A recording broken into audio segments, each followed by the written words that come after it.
ତେବେ କୌଣସି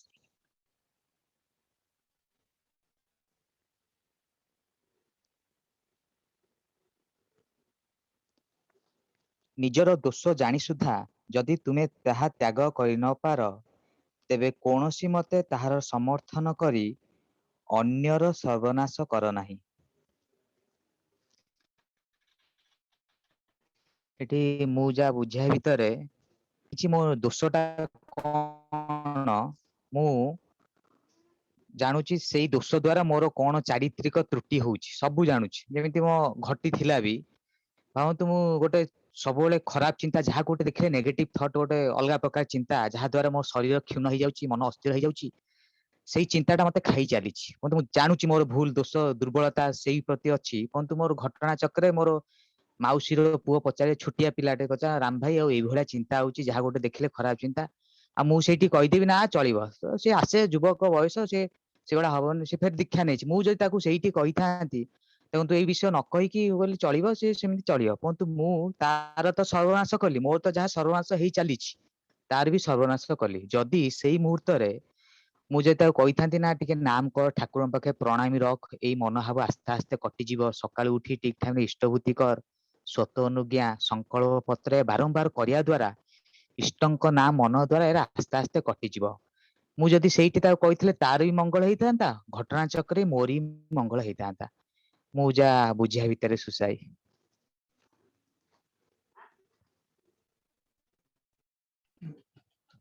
ନାଇଁ ଦିଲ ଭାଇ ଟିକେ କଣ କହି ରଖିବେ ଆପଣ? ଡିସ୍କସନ୍ କରୁନାହାନ୍ତି, ଭାଇମାନଙ୍କୁ ପଚାରନ୍ତୁ, ଅଛନ୍ତି ପଚାରନ୍ତୁ ଟିକେ।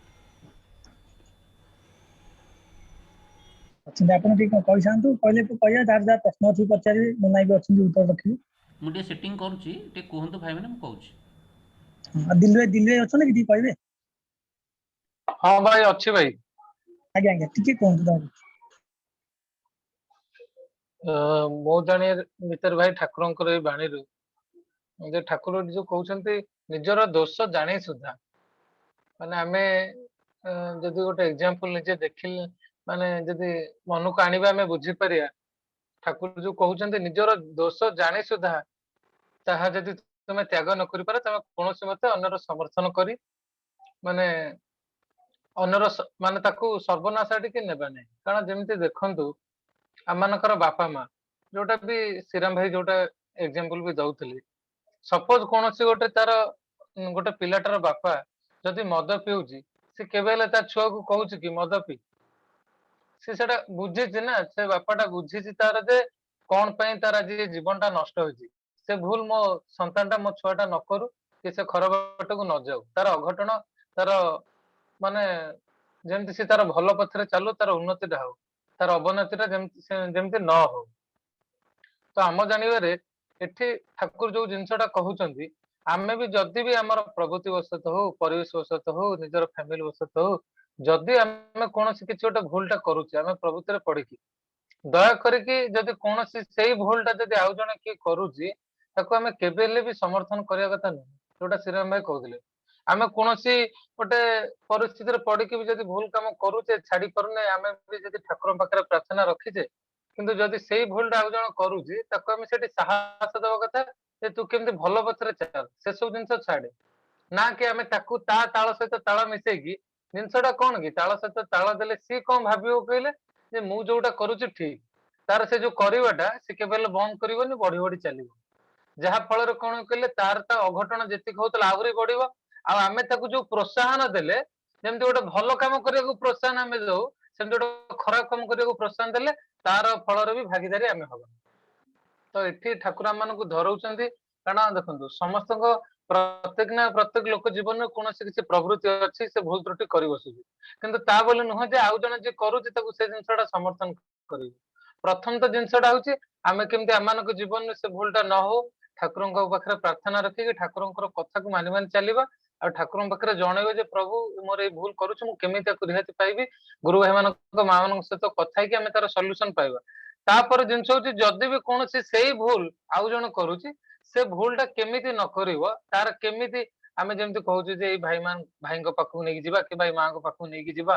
କି ତୁ ଏଇ କାମଟା କର, କି ତୋର ଯଦି ଏଇ ଅସୁବିଧାଟା ହଉଛି ତୁ ଟିକେ ସକାଳୁ ଉଠ, ଯେକୌଣସି ଉପାୟରେ ହଉ ଆମେ କଳ ବଳେ କୌଶଳ ଏମାନେ ଚେଷ୍ଟା କରିବା, କାରଣ ଆମମାନେ ଯୋଉ କାରଣ ଠାକୁର ଯୋଉ ଯାଜନ ଜିନିଷଟା ଦେଲେ ସେଇଟା ହିଁ ତ ପ୍ରକୃତ ତାର ମାପକାଠି। କାରଣ ଆମେ ଯଦି ସେଇ ଜିନିଷଟାକୁ ତାକୁ ଆମେ ଧରେଇ ପାରିବା ଯେ ତୁ ଏଇ ଜିନିଷ କଲେ ତୋ ଜୀବନ ଏଇ ଅସୁବିଧା, ଆମେ ବି ଆଜି ଦେଖନ୍ତୁ ମୁଁ ବି ଏଇ କାମ କରିକି ମୁଁ ଆଜି ଏସବୁ ଜିନିଷ ହଇରାଣ ହଉଛି, ତୁ ଯଦି ଯିବୁ ତାହେଲେ ତୋ ଜୀବନ ବି ସେମିତି ନଷ୍ଟ ହେଇଯିବ। ତ ଆମମାନେ ଯଦି ଆମମାନେ ଏମିତି ବହୁତ ଲୋକମାନଙ୍କୁ ଯଦି ଭଲ ବାଟକୁ ଆଣିପାରିବା, ତାଙ୍କ ଜୀବନ ଯଦି ମଙ୍ଗଳ ଆଣିପାରିବା, ତାହେଲେ ଆମମାନଙ୍କ ଜୀବନ ନିଶ୍ଚୟ ମଙ୍ଗଳ ହବ। ଭାଇ ମୁଁ ଯାହା ବୁଝେ, ଭାଇମାନେ ଯାହା ବୁଝୁଛନ୍ତି ଟିକେ କହି ରଖନ୍ତୁ। ବିଲେ ମୋର ଗୋଟେ କ୍ୱେଶ୍ଚିନ୍ ଅଛି ଏଇଠି। ତାହେଲେ ଆମେ ତ ଜାଣୁଛେ ସମର୍ଥନ କରିବାଟା ଦ୍ୱାରା ଆମେ ଅନ୍ୟର ସର୍ବନାଶ କରୁଛେ, ନିଜର ବି ସର୍ବନାଶ କରୁଛେ। ତାହେଲେ ଆଜ୍ଞା ତାହେଲେ କାହିଁକି ସମର୍ଥନ ଗୋଟେ ମଣିଷ କରୁଛି? ଯେ ଭୁଲଟାକୁ ଦେଖି ତାକୁ ଅପୋଜ କରୁନି, ତାକୁ ସମର୍ଥନ କାହିଁକି କରୁଛି ମଣିଷ? ତା ବ୍ୟାକଗ୍ରାଉଣ୍ଡରେ କଣ ରିଜିନ କାମ କରୁଛି? ଭାଇ ଦେଖନ୍ତୁ ଜିନିଷ ହଉଛି କଣ କି, କାରଣ ଯୋଉ କଥାରେ ନାହିଁ କି କଙ୍କଡାକୁ ଗୋଳିଆ ପାଣି ସୁହାଏ, କାରଣ ଦେଖନ୍ତୁ ଗୋଟେ ଦେଖିଥିବେ କଲେଜ କ୍ୟାରିୟର କଥା ମୁଁ କହୁଛି, ସପୋଜ ଆମମାନଙ୍କର ସିଗାରେଟ ଟାଣୁଛେ କି ଡ୍ରିଙ୍କସ କରୁଛେ, କିନ୍ତୁ ଯଦି ଗୋଟେ ପିଲାଟା 2 ଜଣ ପିଲା ଯଦି ଡ୍ରିଙ୍କସ କରୁନାହାନ୍ତି ତ ତାଙ୍କୁ ଆମେ ଗୋଟେ ଖରାପ ନଜରରେ ଦେଖୁଛେ। ଯଦି ସିଏ ଆମ ଆଉ କୋଉ ସାଙ୍ଗମାନଙ୍କୁ ବୁଝଉଛି ଯେ ତୁ ଡ୍ରିଙ୍କସ କହନା, ତୁ ଏ ଜିନିଷ କହନା, ତ ଆମମାନଙ୍କର ତା ଉପରେ ରାଗଟା ବଢି ଯାଉଛି ଯେ ଆମେ ତ ପିଉଛୁ, ସିଏ ତ ଆମ ସହିତ କରୁଛି, ସିଏ କଣ ପାଇଁ ସେ ଜିନିଷଟା କରୁଛି। କାରଣ ମଣିଷ ମାତ୍ରକେ କାରଣ ନିଜ ନିଜର ବୈଶିଷ୍ଟ୍ୟ ଅନୁଯାୟୀ, କାରଣ ମୁଁ ଯେହେତୁ ଭୁଲ କରୁଛି ମୁଁ ଚାହୁଁଛି ଯେ ମତେ ଏଇ ଜିନିଷକୁ କିଏ ପ୍ରୋତ୍ସାହନ ଦଉ, କାରଣ ପ୍ରବୃତ୍ତିରୁ ଦେଖନ୍ତୁ ମଣିଷ ସତ୍ ପଥରେ ଚାଲିଲେ ତାକୁ ଟିକେ କଷ୍ଟ ହୁଏ ପଥରେ ଚାଲିକି ଯିବା ପାଇଁ, କିନ୍ତୁ ତା ଜୀବନରେ ମଙ୍ଗଳ ରୁହେ। କିନ୍ତୁ ଅସତ୍ ପଥରେ ମଣିଷ ଇନଷ୍ଟାଣ୍ଟ ପ୍ଲିଜରଟା ପାଏ, ସେ ସୁଖଟା ପାଏ। ତ ସିଏ ସେଥିପାଇଁ ଚାହେଁ ମୁଁ ଯୋଉ ଭୁଲଟା କରୁଛି, ମତେ ଯୋଉ ଅପୋଜ କରୁଛନ୍ତି, ମୁଁ ଯଦି ମୋରି ଭଳିଆ କେତେ ଜଣଙ୍କୁ ଦେଖେଇଦେବି ତାହେଲେ ସେ ଅପୋଜଟା କମିଯିବ, ଯାହା ଫଳରେ କଣ ହବ ମୋର ଭୁଲଟାକୁ ବାରମ୍ବାର କରି ଚାଲିବି। କିନ୍ତୁ ଏଇଟା ଭାଇ ମାନେ ଜାଣି ରଖିବା ଉଚିତ, ଆପଣ ଯୋଉ ପ୍ରଶ୍ନ କଲେ ଯେ ଯୋଉ ଲୋକ ବି ପ୍ରୋତ୍ସାହନ ଦଉଛି, ମୁଁ ହୁଏ ଆପଣ ହୁଏ ଯିଏ ବି ଦଉ, କିନ୍ତୁ ସେ ତାର ଅନ୍ତରରେ ସେ ଭାବୁଥିବ, ଯଦି ବି ତା ଭିତରେ ସେତିକି କିଛି ବିବେକ ଥିବ, ସେ ନିଜେ ଜାଣିପାରିବ ଯେ ମୋ ଜୀବନଟା ତ ମୁଁ ଏମିତି ନଷ୍ଟ କରୁଛି। ତା ଫଳରେ ମୁଁ ଆଉ ଜଣଙ୍କୁ ବି ଏଇ ପଥରେ ଆଣିବା ପାଇଁ ଦେଖନ୍ତୁ ଗୋଟେ ଅଧିକିତ ଭାଇ ମା ମାନଙ୍କ କଥା ମୁଁ କହିପାରିବିନି, କିନ୍ତୁ ସତ୍ସଙ୍ଗ ଆସିବା ଭିତରେ ଦେଇକି ଆମମାନଙ୍କର ଏଇ ଚେତନା ଶକ୍ତି ଟିକେ ଜାଗ୍ରତ ହେଇଛି ଯେ ମୁଁ କଣ କରୁଛି ଆଉ କରିବା ଭିତରେ ଦେଇକି ମୋର କଣ ହଉଛି। ଯାହାହେଲେ ବି ଗୋଟେ ଭୁଲ କଲେ ବି 1000 ଥର ଭାବୁଛି ଯେ ମୁଁ ଏ ଭୁଲ କରିଦେଲି, ମୁଁ ସତ୍ସଙ୍ଗ ଆସିକି ଏଇ ଜିନିଷ ଜାଣିଛି ପୁଣି ଏଇ ବାରମ୍ବାର ଭୁଲ କରୁଛି। କିନ୍ତୁ ଗୋଟେ ଦେଖନ୍ତୁ ଯୋଉ ମାନେ ପ୍ରୋତ୍ସାହନ କରିବା କଥା, ମୁଁ ଜାଣିବାରେ ଗୋଟେ ସତ୍ସଙ୍ଗୀ ଗୋଟେ ଗୁରୁ ଭାଇ ମା ମାନଙ୍କ ଛଡା ଅଲଗା ଲୋକ ସେ ଭୁଲରା ବାରମ୍ବାର କରନ୍ତି। ତା ବୋଲି ନୁହଁ ଯେ ଗୋଟେ ସତ୍ସଙ୍ଗୀଟା ଭୁଲ କରେନି, କିନ୍ତୁ ସେ ସେଇ ଭୁଲଟାରୁ ବହୁତ ଜିନିଷ ବହୁତ ଜଲ୍ଦି ସେ ଶିଖିବାକୁ ପାଏ। କାରଣ କଣ କି ପ୍ରୋତ୍ସାହନ କରିବା ଭିତରେ ଦେଇକି ମଣିଷ ଗୋଟେ ଖୁସି ପାଏ, ଯୋଉ ଦେଖୁନାହାନ୍ତି ଆଉ ଗୋଟେ ପରନିନ୍ଦା ପରଚର୍ଚ୍ଚା, ଗୋଟେ କେତେ ଲୋକଙ୍କୁ ପରନିନ୍ଦା ପରଚର୍ଚ୍ଚା କଲେ ଭଲ ଲାଗେ, ସେ ପ୍ରତି ମାନେ ଲୋକ ଦେଖିଲା ମାନେ ତା କଥା ଖାଲି ପର କଥା ଆଲୋଚନା କରିବେ। ତ ଆମମାନଙ୍କର ମଣିଷ ମାତ୍ରକେ ଆମର ଟେଣ୍ଡେନ୍ସି ହେଇଯାଇଛି ଆମେ ଯୋଉ ଭୁଲ କରୁଛୁ ତାକୁ ଘୋଡେଇକି ରଖିବୁ, ତାକୁ କେମିତି ନ ଜାଣନ୍ତୁ, କି ଆମେ ଯୋଉ ଭୁଲ କରୁଛୁ ସେଇ ଭୁଲଟା ଯଦି ମୋ ସହିତ ଆଉ 5ଟା ସାଙ୍ଗ କରିଦେଲେ ତ ତାହେଲେ ଆମକୁ ସେଇ ଜିନିଷଟା ମନା କରିବାକୁ କେହି ରହିବେନି। ଭାଇ ମୋ ବୁଝିବା ଭିତରେ ଏଇ ଜିନିଷଟା ମୁନା ଭାଇ ହେରିକା ବି ଅଛନ୍ତି, କୃଷ୍ଣ ହେରିକା ଅଛନ୍ତି, ଟିକେ କହିଲେ ଭଲ ହୁଅନ୍ତା ଭାଇ। ଭାଇ ଟିକେ କହିବାକୁ ଚାହୁଁଛି। ହ୍ୟାଲୋ ଭାଇ କୁହନ୍ତୁ କୁହନ୍ତୁ ଭାଇ କୁହନ୍ତୁ କୁହନ୍ତୁ। ହଁ, ମୁଁ କହିଲି ଭାଇ ଯେ ବାଣୀଟା ଏଟା ତ ଭାଇ ଆଲୋଚନା କଲେ ପୁରା ସଠିକ, ଖାଲି ଟିକେ ଖାଲି ମତେ ଲାଗିଲା କି ନାଇଁ ଠାକୁର ଏଠି ଯୋଉ କହିଛନ୍ତି ଯେ ନିଜ ଦୋଷ ଜାଣି ସୁଦ୍ଧା ତୁମେ ତାର ସମର୍ଥନ କରି ଅନ୍ୟର ସର୍ବନାଶ କରିବାକୁ ଯାଉନି, ତାମାନେ ଆମେ ଯଦି ନିଜର ଦୋଷଟା ଆମେ ଜାଣୁଛେ ତାହେଲେ ଆମେ ସେଟା ନିଜର ଦୋଷଟାକୁ ମାନି ନେବା ଦରକାର। ଏଇଟା ବୋଧେ ଠାକୁର କହୁଥିଲେ, ଏମିତି କି ଭାଇ ମାନେ ଧର ଯୋଉ ମୁଁ ଜାଣୁଛି ମୋର ଏକ୍ସରସାଇଜ ପାଟା ହଉନି, ମୁଁ ଯଦି ତାର ସମର୍ଥନ କରିଦେଲି ଯେ ନା ଏକ୍ସରସାଇଜ କରିବା ସେମିତି କିଛି ମାନେ ଠାକୁରଙ୍କ ବିଧାନ ଭିତରେ କୋଉଠି ସେମିତି କିଛି ଦରକାର ନାହିଁ, ବିଶେଷ ଭାବରେ ନ କଲେ ବି ଚଳେ। ଯଦି ସ୍ୱାସ୍ଥ୍ୟଟା ଠିକ ଅଛି ତାହେଲେ ଏକ୍ସରସାଇଜ ନ କଲେ ବି ଚଳେ। କି ଯଦି ସକାଳୁ ମୁଁ ଉଠି ପାରୁନି, ହଁ ଭାଇ ଟିକେ ଲେଟରେ ଉଠିଲେ ବି ଚଳେ, ମାନେ ଏଇଠି ଏଇଟା ନିଜର ଭୁଲଟାକୁ ବୋଧେ ଠାକୁର ଏଠି ଧରେଇବା ପାଇଁ କହୁଛନ୍ତି, ଯୋଉଟା କି ନିଜର ଭୁଲ ଯଦି ଆମେ ଜାଣୁଛେ ଆଉ ଯଦି ସେଟାକୁ ଆମେ ସମର୍ଥନ କରୁଛେ ତାହେଲେ ସେଇଟାକୁ ଦେଖିକି ଆମ ଦେଖା ଦେଖି ଅନ୍ୟମାନେ ମଧ୍ୟ ସେ ଭୁଲଟାକୁ ଭୁଲ ଭାବରେ ଗଣନା କରିବେନି। ମୁଁ ଭାବୁଛି ଏଇଥିପାଇଁ ବୋଧେ ଏଇଟା କହିଛନ୍ତି ନା କଣ, ଟିକେ ଅନ୍ୟ ଭାଇ ମାନେ ଟିକେ କହିଦେଲେ ଭଲ ହବ। ମୁଁ ଭାଇ ଏଠି ଯାହା ବୁଝୁଛି, ନିଜେ ମୁଁ ଭାଇ ସେ ଭୁଲଟା କରୁଛି କିନ୍ତୁ ସେଟା ଭୁଲ ବୋଲିକା ବି ଜାଣିଛି। ଆଚ୍ଛା ଟିକେ ହଁ କୁହନ୍ତୁ ଟିକେ କୁହନ୍ତୁ। କୃଷ୍ଣ ଭାଇ ମୁଁ ଏଇଠି ଟିକେ माने जो पॉज देबी बाणी तो समस्त आलोचना करूछंती कि ठाकुर एइटा कोन गोटे कथा कि आमे जो उदाहरण आमे दउचे जे सिगारेट टाणीबा हैला सकाळु उठी न पारिबा हैला एई सब गुडा कोन दोष दरकर मु सकाळु उठी पारुनी सकाळु न उठी दरकर मु आज माने बहुत टायर्ड हेची मु उठी पारिबिनी तापरे मोर पिला बेलरे भी सेमती टिके रोग वैराग रहिची जा कि मते सकाळु उठिले मते माने ठंडा ठंडा हुए मु उठी पारेनी एटा दोष कोन होला प्रथम कथा हम टिके ए तो देखंतु एमित तो मनीषर दोष आ गुण कहले साधारण भाबरे हम समस्त ही बुझी पाउचंती हेलो सुना जाउची भाई टिके डिस्टरबेंस हेलो आछी बैकग्राउंड रो होस्ट टिके देखिबे की आ कहार गोटे वीडियो ऑन हाँ अछि के म्यूट बंद हे कर चलाणी दीजिए। आपण करंतु हाँ रमाकांत मिश्र तेणु भाई कथाटा होची मुन्ना आपण भिडियोटा बंद कर दियौ मुनाई वीडियोटा खाली बंद कर दिंदु वीडियो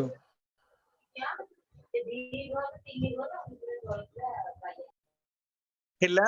हां हेला मुन्ना हेला कोन देबे ତ ଏଇଠି ଯୋଉ ଦୋଷଟା ଏଇଟା କୁହାଯାଉଛି ଯେ ପ୍ରକୃତିରେ ଦୋଷଟା କଣ ସକାଳୁ ନ ଉଠି ପାରିବାଟା ଦୋଷ ଭଲ କଥା ନ କହି ପାରିବାଟା ଦୋଷ ସେମିତି ହେଲେ ତ ମଣିଷର ଜୀବନରେ ଖାଲି ମାନେ କୋଟି କୋଟି ଦୋଷ ହିଁ ରହିଛି ତାର ତ ଗୁଣ କିଛି ନାହିଁ ଦେଖିବାକୁ ଗଲେ ମାନେ ଆମର ସାଧାରଣ ମଣିଷର ଚରିତ୍ର ଯଦି ଆପଣ ବିଚାର କରିବେ ତାହେଲେ ତ ଗୁଣ ଆମେ ଜମା ପାଇବାନି କାରଣ ଆମ ମାନଙ୍କର ଏତେ ଅପଗୁଣ ରହିଛି ଯେ ମାନେ ମାନେ ଅପଗୁଣର ସଂଖ୍ୟାଟା 100 ରୁ 95 ଭାଗ ଥିଲା ବେଳେ आ 5टा जदि भल गुण थिबो कि ना ता भी संदेह एई प्रकारर चरित्र सब आम मानकर वर्तमान पृथ्वी पृष्ठरे थिबा लोक मानकर चरित्रटा ही आपण जदि विचार करिवे किंतु एठी दोषटा देखंतु एठी ठाकुर आ गोटे इंडिकेशन दउचंती निजर दोष जानी सुद्धा जदि ताहा त्याग करि न पार प्रथम कथा जे आपण जानी पारुचंती एटा आपणकर दोष बोली जानिबा माने कोन इनफॉर्मेटिव हबा कि जानिबा शब्दर अर्थ केवल गोटे इनफॉर्मेशन नबा कि प्रथम प्रश्न एटी माने धरकरा मु अनेक कथा जानिछि सब तो मानि पानी किंतु बहुत जानिछि बहुत मते जे जोट जहा पचारले भी मु सब कहि देबी किंतु मु सेटा करि परिबिनी केही भी करि परिबिनी जानुछि हमें बहुत ताले जानिबा माने केवल तथ्य संग्रह करिकि मुंडरे रखिबा कि ता नुहे प्रथम कथा हमें विचार करिबा दरकार जे दोषटा कोन आउ जानिबाटा कोन देखंतु अनेक लोक परिस्थिति आपण सिगारेट उदाहरण दउथिले मदर उदाहरण दउथिले अनेक लोक परिस्थिति परि सिगारेट माने पियंती तापर पुणी छाड़ी दियंती काहर काहर संस्पर्श रे आसिकी सेमती जे तांकर के प्रिय लोक मिलंती जहांक प्रेरणा रे से सेटा को छाड़ी दियंती अनेक लोकन को बहुत जोरे रोग हैला पर डाक्टर मना कला पर भी अभ्यास छाड़ी पारंतीनी से माने सेइथरे ही पीड़ित है कि मरी जांती ताले प्रकृति रे दोष कहले हम कोन बुझिबा ठाकुरटा कहिचंती जे जो कर्म कले दोषटा होची पाप युक्त कर्म जो कर्म कले मनीष मुखरे कालीमा पड़े ताकू अलगा आगे कहवा कि लाज लगे गोपनीयता घृणा इत्यादि भावता मन रे संचार हुए सेइथिरे ही पाप सेइटा ही दोष सेइटा ही जीवन वृद्धिर उन्नतिर परिपंथी तेणु माने धरकर सकाळु मु उठी पारुनी किए मत 10 थर डाकिले मु जदी बारंबार कि मासे अभ्यास कली ताले उठी गली एटा नुह कथा दोषटा कोन प्रकृति बुझंतु दोषटा कहिले प्रकृति मनीषर चरित्रगत दोष या भितर गोटे उदाहरण आपण माने देइचंती परनिंदा पर चर्चा करिबा एइटा होची प्रकृति दोष आपण देखंतु परनिंदा पर चर्चा करिबा आपण जेते भी चेष्टा करंतु ताकू छाड़ीबा महा मुश्किल कथा आपणकर पाटिरु सेटा बाहरी भाई भारिबो कारण सेटा दोष देखिबाटा कोन गोटे प्रवृत्ति आमे आलोचना माने ठाकुरंकर लेखा आइछि जेतेबेले ही मनरे अपरर दोष देखिबार प्रवृत्ति आसीछि सेटा पूरा प्रवृत्ति हे जाइछि प्रवृत्ति गुडा के संगे संगे गोटे दी दिन एमि चटकी छाडी जीवनी किंतु आपण कोन आपण माने जोटा कहिले सिगरेट खाइबा हैला मद खाइबा हैला सकाळ उठी न परिबा एगुडा का होछि अभ्यास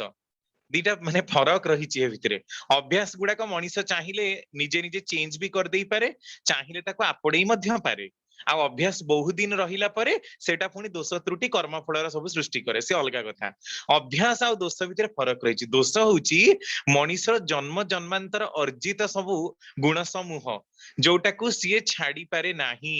ताकू छाड़ीबा एकदम पूरा भाबरे मुश्किल व्यापार जदि आदर्श युक्त से न हुए ताहले कस्मिन काले सेगुडा ता नियंत्रण रे आसीबो नाही सेइटा हला दोष जेमिति कि ଧରକର ଝିଅ ମାନେ ନାଇଁ ଗାଧଉଛନ୍ତି ତାଙ୍କୁ ଲୁଚି ଲୁଚିକି ଦେଖିବା, ଏଇ ସବୁ ଆପଣ ଦେଖିବେ ପରନିନ୍ଦା ପରଚର୍ଚ୍ଚା କରିବା, ଦୋଷ ଦର୍ଶନ କରିବା, ସବୁବେଳେ ଅଲଗା ମାନଙ୍କର ଅମଙ୍ଗଳ ଚିନ୍ତା କରିବା। କେତେ ବି ତୁମେ ଭଲ କଥା କୁହ ସେମାନେ ସେ ଭଲ ଭିତରୁ ଖରାପଟାକୁ ହିଁ କାଢିବା। ଏଇ ସବୁ ଗୁଡାକ ହଉଛି ମଣିଷର ଦୋଷ, ଏଗୁଡାକ ଅଭ୍ୟାସ ନୁହେଁ। ଆଉ ଗୋଟେ କଥା, ଜାଣିବାଟା କଣ? ଜାଣିବାଟା ହଉଛି ମଣିଷ ଯେତେବେଳେ ଆମେ କହୁନା ଅନୁଭୂତି ହିଁ ଜ୍ଞାନ, ମଣିଷ ଯେତେବେଳେ କରି କରି ଜାଣିଲାଣି, ମାନେ ସିଏ ଜାଣିଲାଣି ଯେ ଏଇଟା କରିବା ଦ୍ୱାରା ତା ସତ୍ୟଟା କ୍ଷୁର୍ଣ୍ଣ ହେଇଯାଉଛି, ବାରମ୍ବାର କି ତାକୁ ଇନଷ୍ଟ୍ରକ୍ସନ ଆସୁଛି, ବାରମ୍ବାର କି ତା ମୁଣ୍ଡ ଭିତରେ ତାକୁ ଇମ୍ପଲ୍ସ ଦିଆଯାଉଛି, ପ୍ରେରଣା ଦିଆଯାଉଛି, ତାପରେ ବି ସେ କେତେ ଚେଷ୍ଟା କରି ମଧ୍ୟ ତାକୁ ଛାଡି ପାରୁନାହିଁ।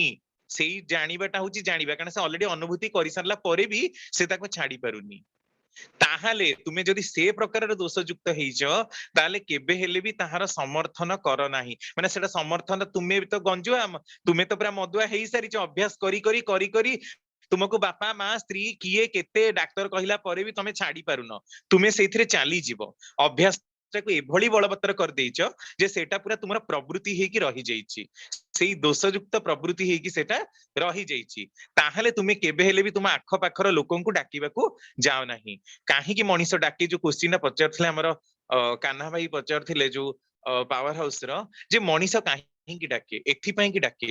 କାରଣ ସତର ପରିବେଶ ରହିଛି, ଅସତର ପରିବେଶ ରହିଛି। ଅସତରେ ଝୁଙ୍କ ପ୍ରବଣ ଥିବା ମଣିଷ ସିଏ ମଧ୍ୟ ଚାहे ତା ନିଜର କାୟା ବିସ୍ତାର କରିବା ପାଇଁ କି। ଏଇଟା ମଣିଷ କଣ, ଏଇଟା ତ ଈଶ୍ୱରଙ୍କର ହିଁ ଇଚ୍ଛା, ଏକରୁ ବହୁ ହବାର ଇଚ୍ଛା ଥିଲା ବୋଲି ତ ତାଙ୍କର ଏଇ ଅନନ୍ତ ସୃଷ୍ଟି। ସେମିତି ଆମେ ପ୍ରତ୍ୟେକଟି ବ୍ୟକ୍ତି ବିଶେଷ ବି ଚାହୁଁ ଏକରୁ ବହୁ ହବା ପାଇଁ। ମୁଁ ଯଦି ମଦୁଆ, ତାହେଲେ ମୁଁ ଚାହିଁବି ମୋ ଭଳି ଆଉ 10ଟି ମଦୁଆ ମତେ ଘେରି ରହି ସପୋର୍ଟ କରନ୍ତୁ, ମୋର ଫାଲତୁ କଥାରେ ମତେ ମାନେ ପ୍ରେରଣା ଦିଅନ୍ତୁ, ଆଉ ଖାଲି ମାନେ ଭଙ୍ଗା ରୁଜା ମାଡ ପିଟ ଚୋରି ନାରୀ ଏଇ ସବୁ କରିବାରେ ମତେ ପ୍ରେରଣା ଦିଅନ୍ତୁ। କିଏ ଯଦି ସଙ୍ଗୀତଜ୍ଞ ହେଇଛି, ସେ ଚାହିଁବ ଯେ ତାକୁ ଗୀତ ଶିଖୁଥିବା ଗୋଟେ ଆସରଟେ ମିଳୁ, କାରଣ ଆସର ନ ମିଳିଲେ, ପରିବେଶ ନ ଜମିଲେ ସେ ମଣିଷ ବଢିପାରେ ନା। ଏଇଟା ତାର ସ୍ୱତଃ ପ୍ରବୃତ୍ତ, ଏଇଟା ତା ଭିତରର ହିଁ ଅନ୍ତରର ଆକାଂକ୍ଷା। ତେଣୁ ହିଁ ସେ ପରିବେଶ ଖୋଜେ, ଆଉ ସେଇଥିରେ ହିଁ ଲୋକଙ୍କୁ ବାୟାସ୍ଟ କରିବାକୁ ଚେଷ୍ଟା କରେ। ତ ଠାକୁର ସେଇଆ କହୁଛନ୍ତି ଯେ ବାରମ୍ବାର କି ଚେଷ୍ଟା କରି ମଧ୍ୟ ଯଦି ତୁମେ ତାହା ତ୍ୟାଗ କରିପାରି ନ ପାରୁଛ,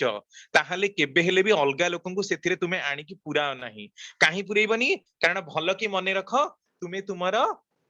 ଦେଶର ଦଶର ବର୍ତ୍ତମାନ ଓ ଭବିଷ୍ୟତ ପାଇଁ ଦାୟୀ। ତୁମେ ଯୋଉ କର୍ମ କରୁଛ ସେଥିରେ ତୁମର ପରିବାର, ତୁମର ପରିବେଶ, ତୁମର ପିଲାଛୁଆ ସହିତ ଅଲଗା ସମସ୍ତେ ଯେତିକି ବି ସେ ଆଖପାଖରେ ଲୋକ ରହିଛନ୍ତି ସେମାନେ ସେଥିରେ ପୀଡିତ ହେବେ। ତେଣୁ ତୁମେ ଜଣେ ଲୋକ ଅପକର୍ମ କରିବ, କିନ୍ତୁ ସେ ଅପକର୍ମର ଫଳ ଲକ୍ଷ ଲକ୍ଷ କୋଟି କୋଟି ଲୋକ ତାକୁ ଭୋଗ କରିବେ। ଏମିତି ବି ଆମେ ମାନେ ସବୁ ନିୟମ କରିଛୁ, ଏମିତି ବି ଆମେ କର୍ମ କରିଛୁ, କୋଟି କୋଟି ଲୋକମାନେ ତାର ପ୍ରଭାବଟାକୁ ଭୋଗିବେ। ତେଣୁ ଯୋଉଟା ଦୋଷ, ମାନେ ଯୋଉଟା ଏକଦମ ଭାବରେ ତଡି ହଉନାହିଁ, ଯାହା ଖରାପ ପ୍ରବୃତ୍ତି ବୋଲି ଶାସ୍ତ୍ରରେ ମୋଦିତ ହେଇଛି, ଯାହା ଅନେକ ଲୋକମାନେ ତାକୁ ନିନ୍ଦା କରିଛନ୍ତି, କୁଶ୍ଚାରଟନା କରିଛନ୍ତି, ତାକୁ ବାରମ୍ବାର କି ଅନୁଭୂତିରେ ଫୁଟେଇଲା ପରେ ମଧ୍ୟ ତୁମର ଯଦି ତାହା ତ୍ୟାଗ ହଉନାହିଁ, ତାହେଲେ ତୁମେ କେବେ ହେଲେ ବି ତାକୁ ଅଲଗା କାହାକୁ ସେ ମାର୍ଗରେ ପ୍ରେରଣା କରନା। ଯଦି ତୁମେ ତାହା କର, ତାହେଲେ ନିଜର ତ କ୍ଷତି କରିବ, ନିଜେ ତ ଚାଲିଯିବ, ଆଉ ଅଲଗା ଯୋଉ ଯୋଉ ଲୋକମାନଙ୍କର ତୁମେ ଏଇଠିକି ଆଣିକି ତାଙ୍କୁ ପୁରେଇକି କ୍ଷତିଟା କରେଇଛ, ସେଇ ଲୋକମାନଙ୍କର ଅଭିଶାପ, ସେଇ ଲୋକମାନଙ୍କର ଦୀର୍ଘଶ୍ୱାସ, ସେଇ ଲୋକମାନଙ୍କର ଅମଙ୍ଗଳର ଚିନ୍ତାଧାରା, ତାଙ୍କର ପରିବେଶର, ତାଙ୍କର ପରିବାରର ଯେତିକି କ୍ଷତି ହବ, ସମସ୍ତ କ୍ଷତିକୁ ଜନ୍ମ ଜନ୍ମାନ୍ତର ଧରି ତୁମେ ମାନେ ଭରଣ ପୋଷଣ କରିବ। ତାମାନେ ତୁମେ ତୁମର ଜନ୍ମ ଜନ୍ମାନ୍ତରକୁ ନଷ୍ଟ କରି ପ୍ରକୃତ ମାନେ ଯୋଉ କଣ କହିଲେ, ମାନେ ଅସୁମାରୀ କର୍ମ ଫଳଟାକୁ ନିଜ ଜୀବନକୁ ନେଇ ଆସିବ, ଯାହାର ମାନେ ଫଳସ୍ୱରୂପ ରୋଗ ବ୍ୟାଧି, ଦାରିଦ୍ର ବ୍ୟାଧି, ନିଜର ବିକୃତ ମସ୍ତିଷ୍କ, ମାନେ ରୁଗ୍ଣ ସ୍ୱାସ୍ଥ୍ୟ, ଆଉ ଯେତେ ପ୍ରକାରର ସବୁ ମାନେ ନିକୃଷ୍ଟ କର୍ମ ଭିତରେ ହିଁ ତୁମର ଜନ୍ମ ଜନ୍ମାନ୍ତର ବ୍ୟତୀତ ହବ। ତେଣୁ ତୁମେ ସାବଧାନ ହୁଅ। ତୁମେ ଯୋଉ କର୍ମ କରୁଛ, ଠାକୁର ଏଇଟା ଇଣ୍ଡିକେଟ କରିଦଉଛନ୍ତି, ୱାର୍ଣ୍ଣିଂ ଦେଇ ଦଉଛନ୍ତି ଆମ ମାନଙ୍କୁ, ଯେ ତୁମେ ଯାହା ବି କରୁଛ କେବଳ ଏଇ କ୍ଷଣିକ ସମୟ ପାଇଁ ନୁହେଁ, ବା ଏଇ ଗୋଟେ ଜନ୍ମ ପାଇଁ ନୁହେଁ। ତୁମେ ଗୋଟେ ପ୍ରତିଲୋମ ବିବାହଟେ କରିଦଉଛ, ଦେଖନ୍ତୁ କେମିତି ଦୋଷ। ପ୍ରତିଲୋମ ବିବାହଟି ତୁମେ କରିଦେଲ, ଅଜ୍ଞତାବଶତଃ କର ବା ଜାଣବଶତଃ କର, 32 ପିଢି ଯାଏଁ ତୁମେ କର୍ମଫଳଟି ଭୋଗ କରିବ।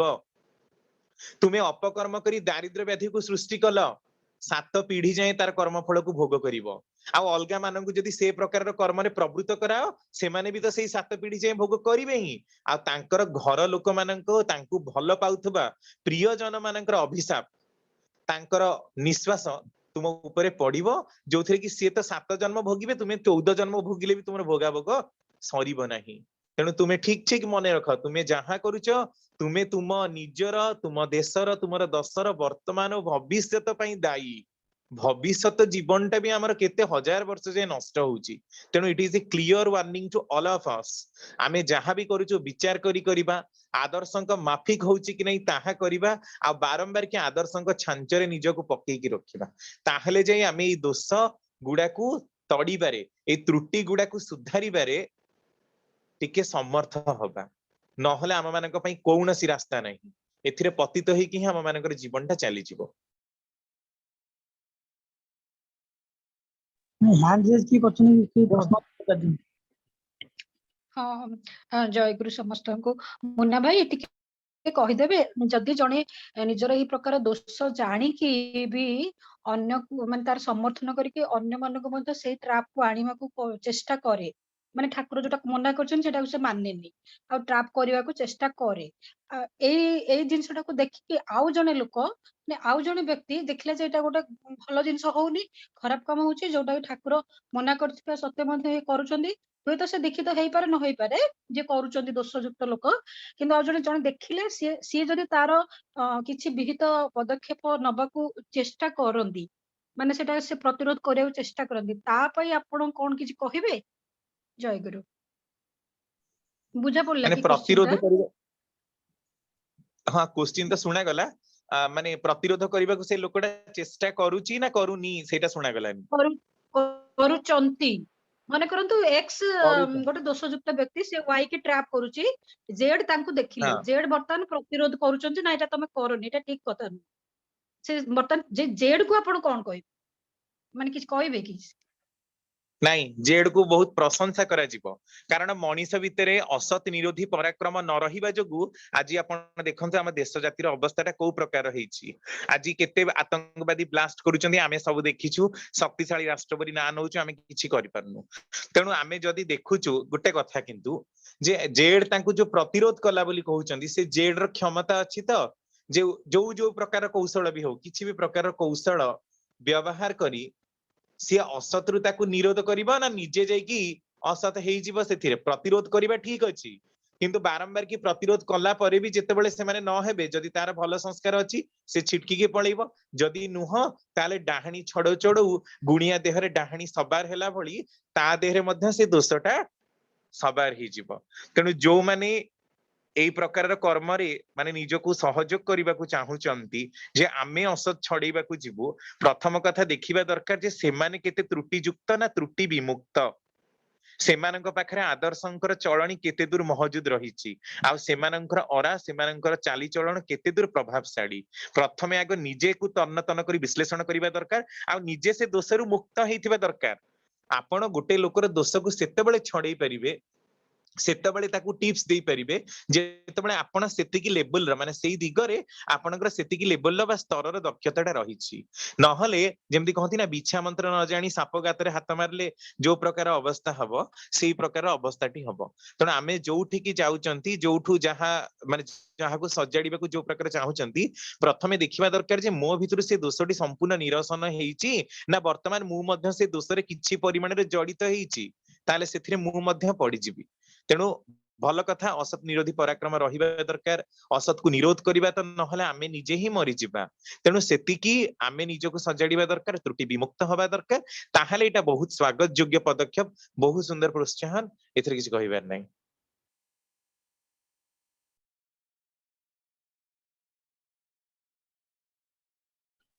ଆଉ କାହାର ହଁ କଣ ପ୍ରଶ୍ନ ଭାଇ ଧନ୍ୟବାଦ ଜୟଗୁରୁ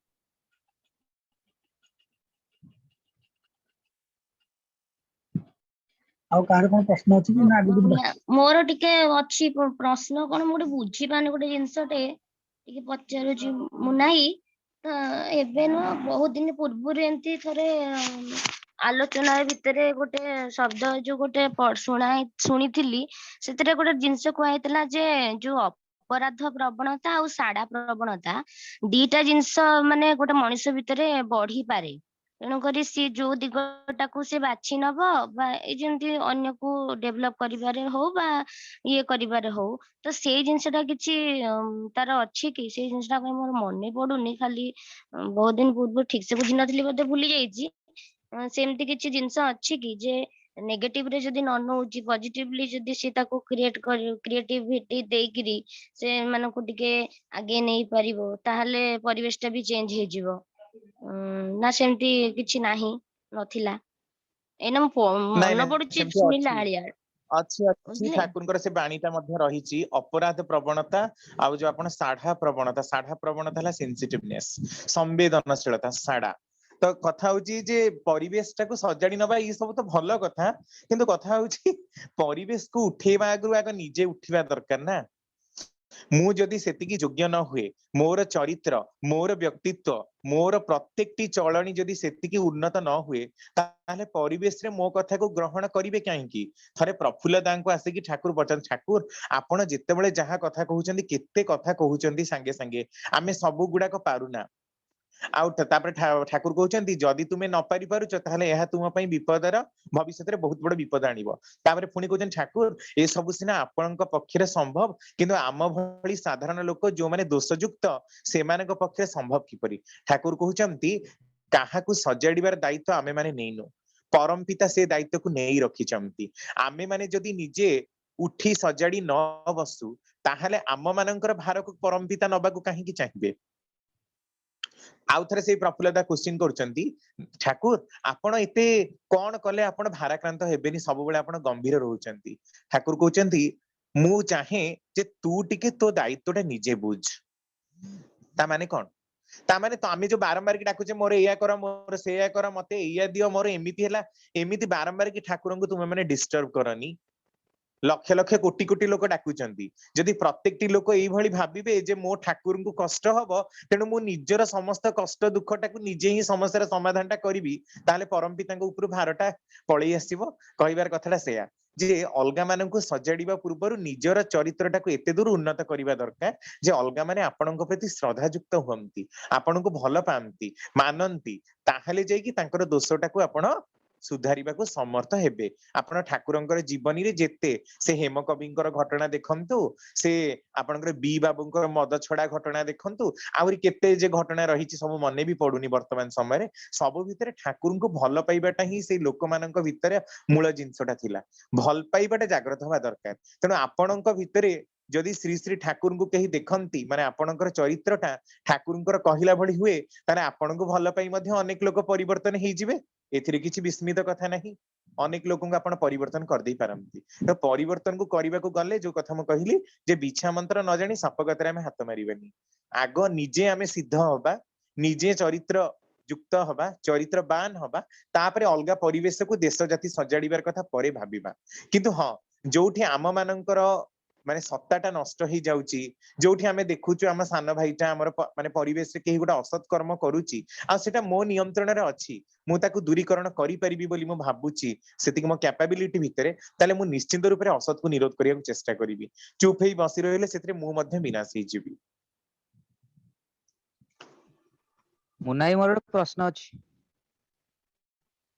ଟିକେ କୁହନ୍ତୁ ଭାଇ ସମୟ ହବନି ତାକୁ ଟିକେ ସର୍ଟଲି ସାରିବା ୟା ପରେ ଟପିକ କୁ ଯିବା ମୁନାଇ ତାକୁ ଟିକେ ସର୍ଟଲି ହଁ ସାରି ଶ୍ରୀରାମ ଭାଇ ଭାଇ ଜଲ୍ଦି ଯୋଉଟା କହୁଥିଲେ ହଁ ଗୋଟେ ପଚାରନ୍ତୁ ମନରେ ସର୍ଟ ସର୍ଟ ପ୍ରଶ୍ନ ଆନ୍ସର ଦବା ଆସିଥିଲା କି ତାପରେ ଆଲୋଚନା ହଁ ହଁ ପଛରେ କରିଦିଅନ୍ତୁ ମୁନାଇ କରିଦିଅନ୍ତୁ ଆଜ୍ଞା ଆଜ୍ଞା ଆଜ୍ଞା ଭାଇ ମୁଁ ପ୍ରଶ୍ନ ହେଲା ମୁଁ ଏତେ ବର୍ଷ ଦୀକ୍ଷା ନେଇଛି ଯେତେବେଳେ ଦୀକ୍ଷା ନେଇଥିଲି 5-6 ବର୍ଷ ଯାଏଁ ମାନେ ପରନିନ୍ଦା ପରଚର୍ଚ୍ଚା ମନରେ ଆସୁନଥିଲା ବର୍ତ୍ତମାନ ମୁଁ ଦେଖୁଛି ଯାହା ପାଖରେ ବସିଲେ ଖାଲି ପରନିନ୍ଦା ପରଚର୍ଚ୍ଚା ମତେ ଏତେ ଆନନ୍ଦ ଲାଗୁଛି କେମିତି ମୁଁ ଆଜ୍ଞା ତାକୁ ତ୍ରାହି ପାଇପାରିବି ଟିକେ ଧରେଇ ଦିଅନ୍ତୁ ପ୍ରଥମ କଥା ଯେ ପରନିନ୍ଦା ପରଚର୍ଚ୍ଚା ଆସେନି ପରନିନ୍ଦା ପରଚର୍ଚ୍ଚା କରିବା ଦୋଷ ଦେଖିବା ଏସବୁ ଗୁଡାକ ମଣିଷର ଜନ୍ମ ଜନ୍ମାନ୍ତରର ପ୍ରବୃତ୍ତି ହେଇଯାଇଛି ଏଟା ଆଜି କାଲି ଆସିନି ଏ ଦୋଷ ଦେଖିବାଟା ମୁଁ ଆଜି କି କାଲି ଦେଖୁନି ଏହା କେତେ କେତେ ଜନ୍ମ ଜନ୍ମାନ୍ତର ଧରି ରହିଛି ତେଣୁ ଟିକେ ଟିକେ ପରିସ୍ଥିତି ଆଉ ପରିବେଶର ସୁଯୋଗ ପାଇଲେ ସେ ନିଆଁ ଯେମିତି ଝଲସି ଉଠେ ସେମିତି ମୋ ଭିତରେ ମଧ୍ୟ ବାହାରି ପଡୁଛି ତ ଏଥିରୁ ରିହାଇ ପାଇବାର ଗୋଟିଏ ମାର୍ଗ ଠାକୁର ଏହା କହୁଛନ୍ତି ଯୋଉଠି ତୁମେ ଦେଖୁଛ ପରନିନ୍ଦା ପରଚର୍ଚ୍ଚା ହଉଛି ତମ ସାମ୍ନାରେ ହେଲା ମାନେ ତୁମେ ସେ ଜାଗାରେ ଉଠି ପଳାଅ ଫାଷ୍ଟ ପଏଣ୍ଟ ଦ୍ୱିତୀୟତଃ ବା ଏ ପ୍ରକାରର କୌଣସି ଗୋଟେ ଗଳ୍ପ ଗୁଜବ କର ଯୋଉଥିରେ କି ତାଙ୍କର ସେଇ କଥାର ଡେଭିଏସନ ଆସିଯିବ ମାନେ ସେଇ କଥାଟାର ମୋଡଟା ବଦଳିଯିବ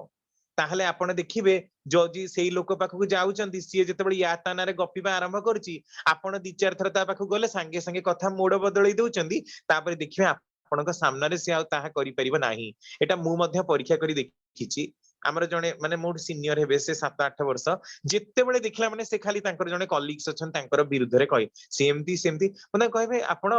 ଯେତେବେଳେ ବି ଦେଖିଲେ ଖାଲି ସବୁବେଳେ ହିଁ ତାଙ୍କର କଣ ବିରୁଦ୍ଧ ଆଚରଣ କରୁଛନ୍ତି ଯଦି କିଛି ପାଠ କଥା କହିବାର ଅଛି କୁହ ନହେଲେ ମୁଁ ଫୋନ ଟା ରଖିବି ତାପରଠୁ ଆଉ ସେ କେତେବେଳେ ହେଲେ ବି ମୋ ସାମ୍ନାରେ କାହାର ବି ନିନ୍ଦା ଚର୍ଚ୍ଚା କରନ୍ତିନି ଅଲଗା ମାନଙ୍କ ପାଖରେ କରନ୍ତି କିନ୍ତୁ ମତେ ଫୋନ କଲେ କେବଳ ପାଠ କଥା ହିଁ ଆଲୋଚନା କରନ୍ତି ଏଇ ପ୍ରକାର ଯଦି ଆପଣ 3 ଥର 4 ଥର କରିବେ ତାହେଲେ ଦେଖିବେ ସେଇ ଯୋଉ ଲୋକମାନେ ଆପଣଙ୍କ ସାଙ୍ଗରେ ମିଶୁଛନ୍ତି କେହି ଆପଣଙ୍କ ସାଙ୍ଗରେ ଆଉ ପରନିନ୍ଦା ପରଚର୍ଚ୍ଚା କରିବାର ସୁଯୋଗ ପାଇବେନି ତେଣୁ ନିଜକୁ ଯଦି ଆମେ ଉନ୍ନତ କରିବାକୁ ଚାହୁଁ ତାହେଲେ କିଛି ନା କିଛି ସେଇ ପ୍ରକାର ଆଚରଣ ଭିତରେ ରଖିବା ଦରକାର ଯହିଁରେ ସେ ପ୍ରବଣତାଟା ଆମଠୁ କମେଇଯିବ ଏଇଟା ହେଲା କଥା ଆଜ୍ଞା ତେବେ ଆମେ ଆଲୋଚନା ପ୍ରସଙ୍ଗକୁ ଯିବା କୃଷ୍ଣ ଭାଇ ପଢନ୍ତୁ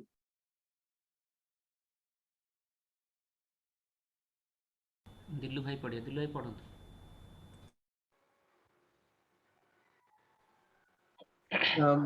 ଭାଇ ଭାଇ ଜୟଗୁରୁ ଭାଇ ଟିକେ ଡିଷ୍ଟର୍ବ କରୁଛି ଯେ ଯୋଉ ମାଙ୍କର ଫଟୋ ଠାକୁରଙ୍କ ଫଟୋଟା ଆମର ସ୍କ୍ରିନ ଉପରେ ଆସୁଛି ତା ଦେହରେ ଗାରେଇ ହେଇଯାଇଛି ଭାଇ ମାନେ କିଏ ଜଣେ ଗାରେଇ ଦେଇଛନ୍ତି କି କଣ ହେଇଛି ସେଟା ମୁଁ ଇଏ କରିଦେବି ହ୍ୟାଲୋ କିନ୍ତୁ ଜାଗା ଦିଲେ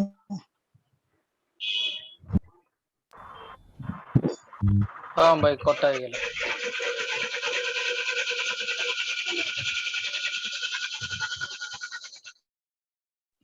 ହଁ ଦିଲୁ ଭାଇ ପଢନ୍ତୁ ଆପଣ ଆଲୋଚନା କରନ୍ତୁ।